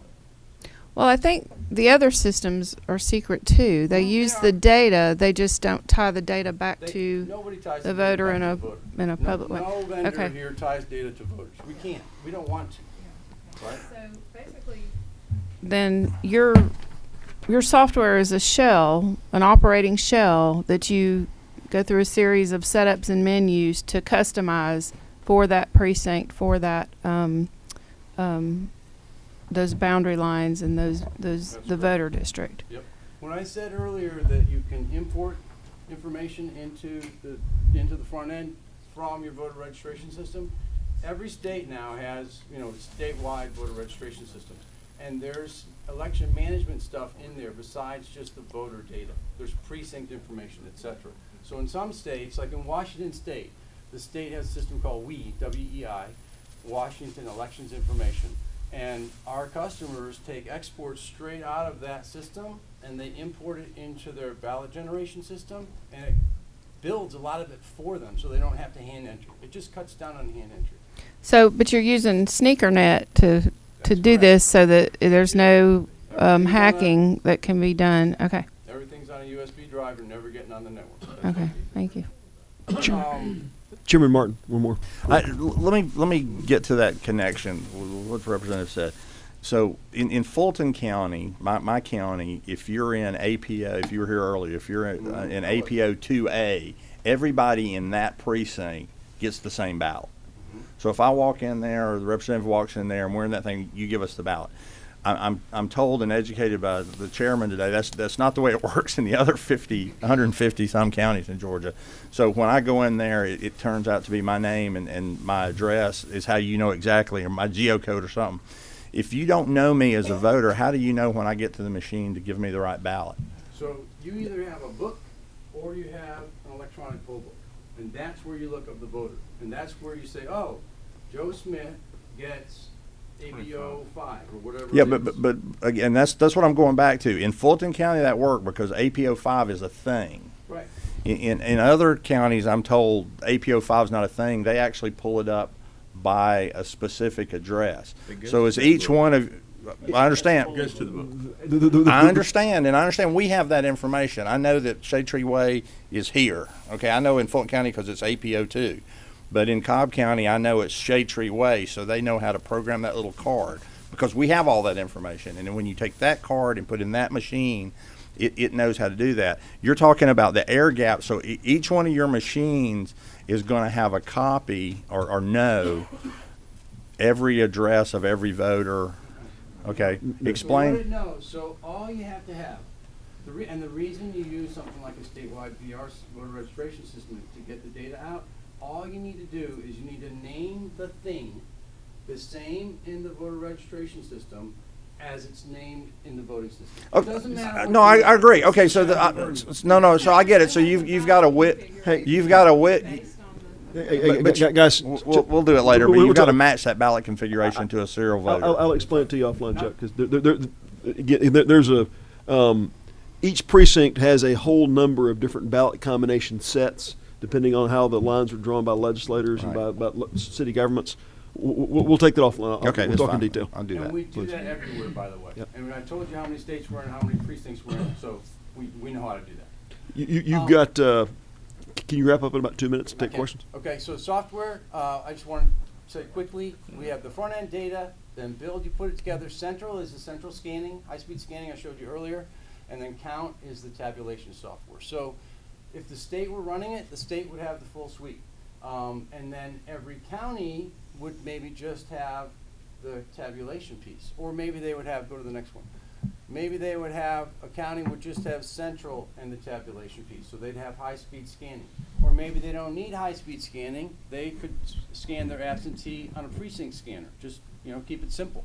So they would have, go to the next one, they would have just the tabulation piece.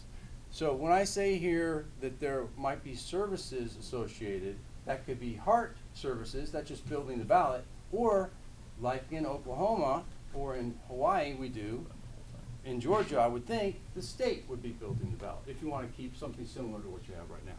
And let's go to the next slide.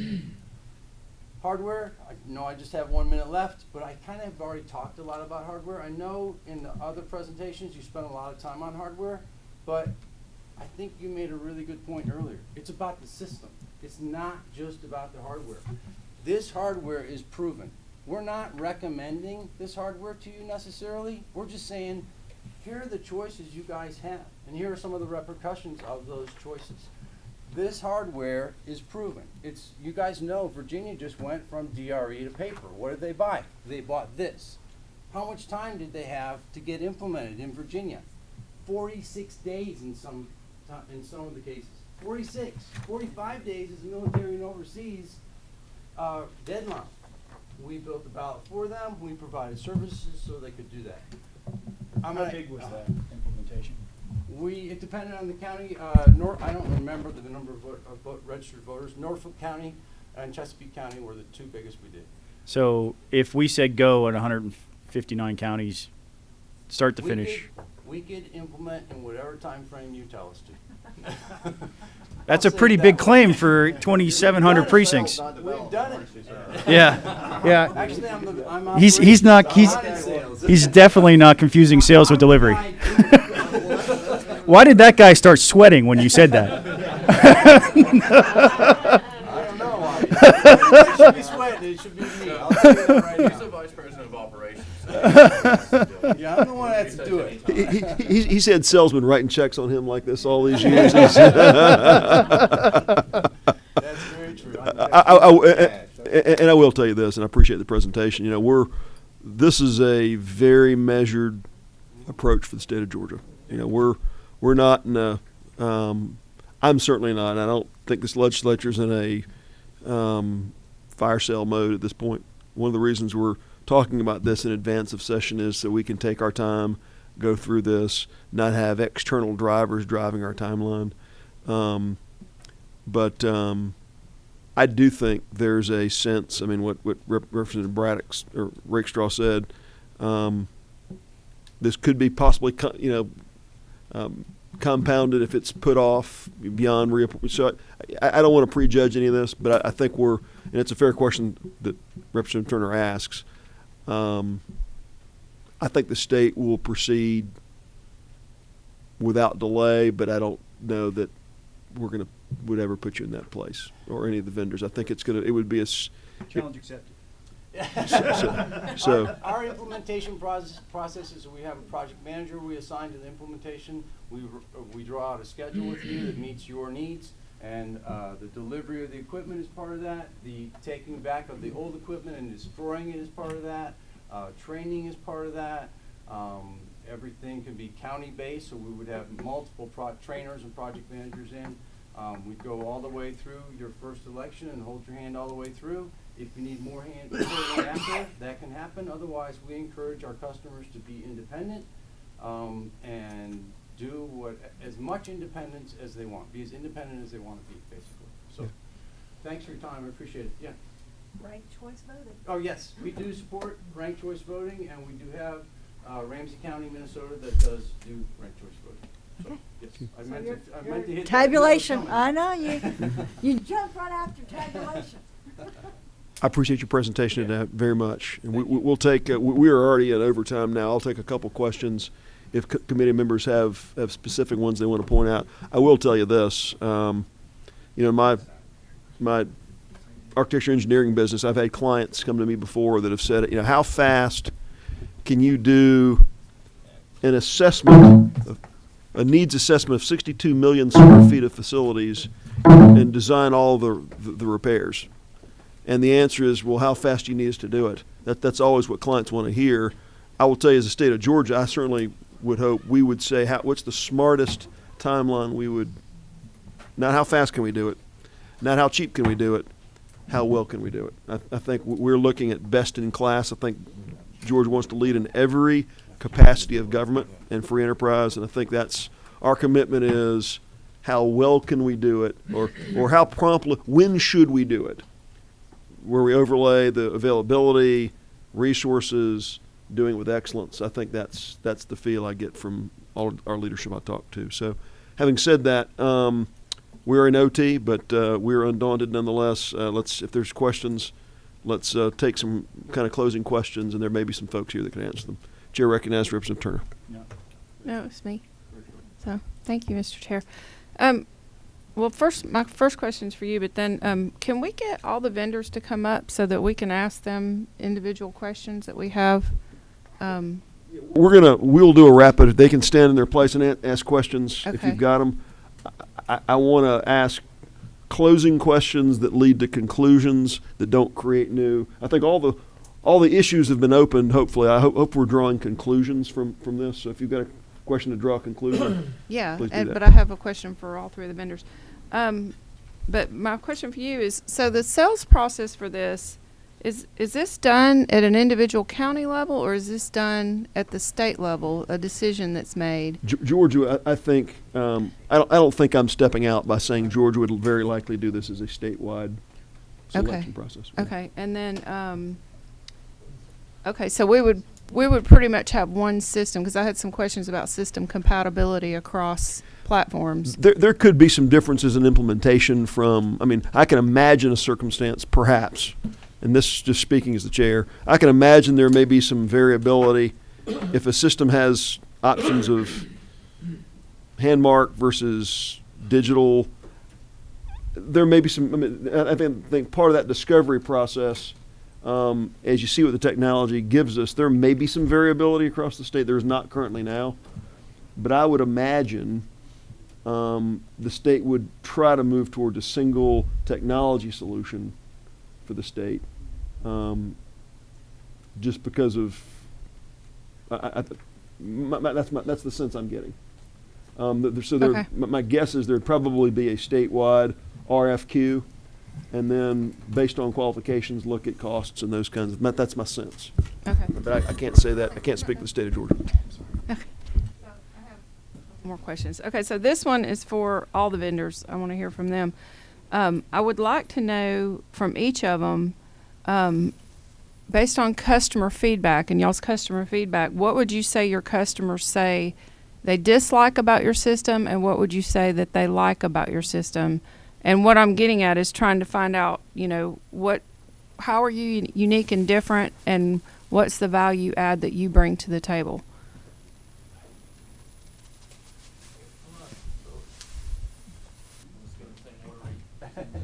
Y'all can, Actually, if you could just stamp in place, we're not going to take. We don't have time to do the.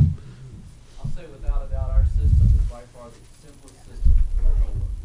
Literally, that scanner, you lift the screen, it turns on, the printer's here, it's ready to go. The ballot marking device, you turn it on at the beginning of the day, you're ready to go. At the end of the night, you push one button to close down, the prints your results tape, you shut it down, you turn that one off. So simple, so easy. And that is actually one of the things that, especially states or counties are going from DRE systems, electronic systems with those booths, and you've got to get results off multiple machines. Because we get on this system, are we sure we've done everything? We're seeing this as we're rolling this out.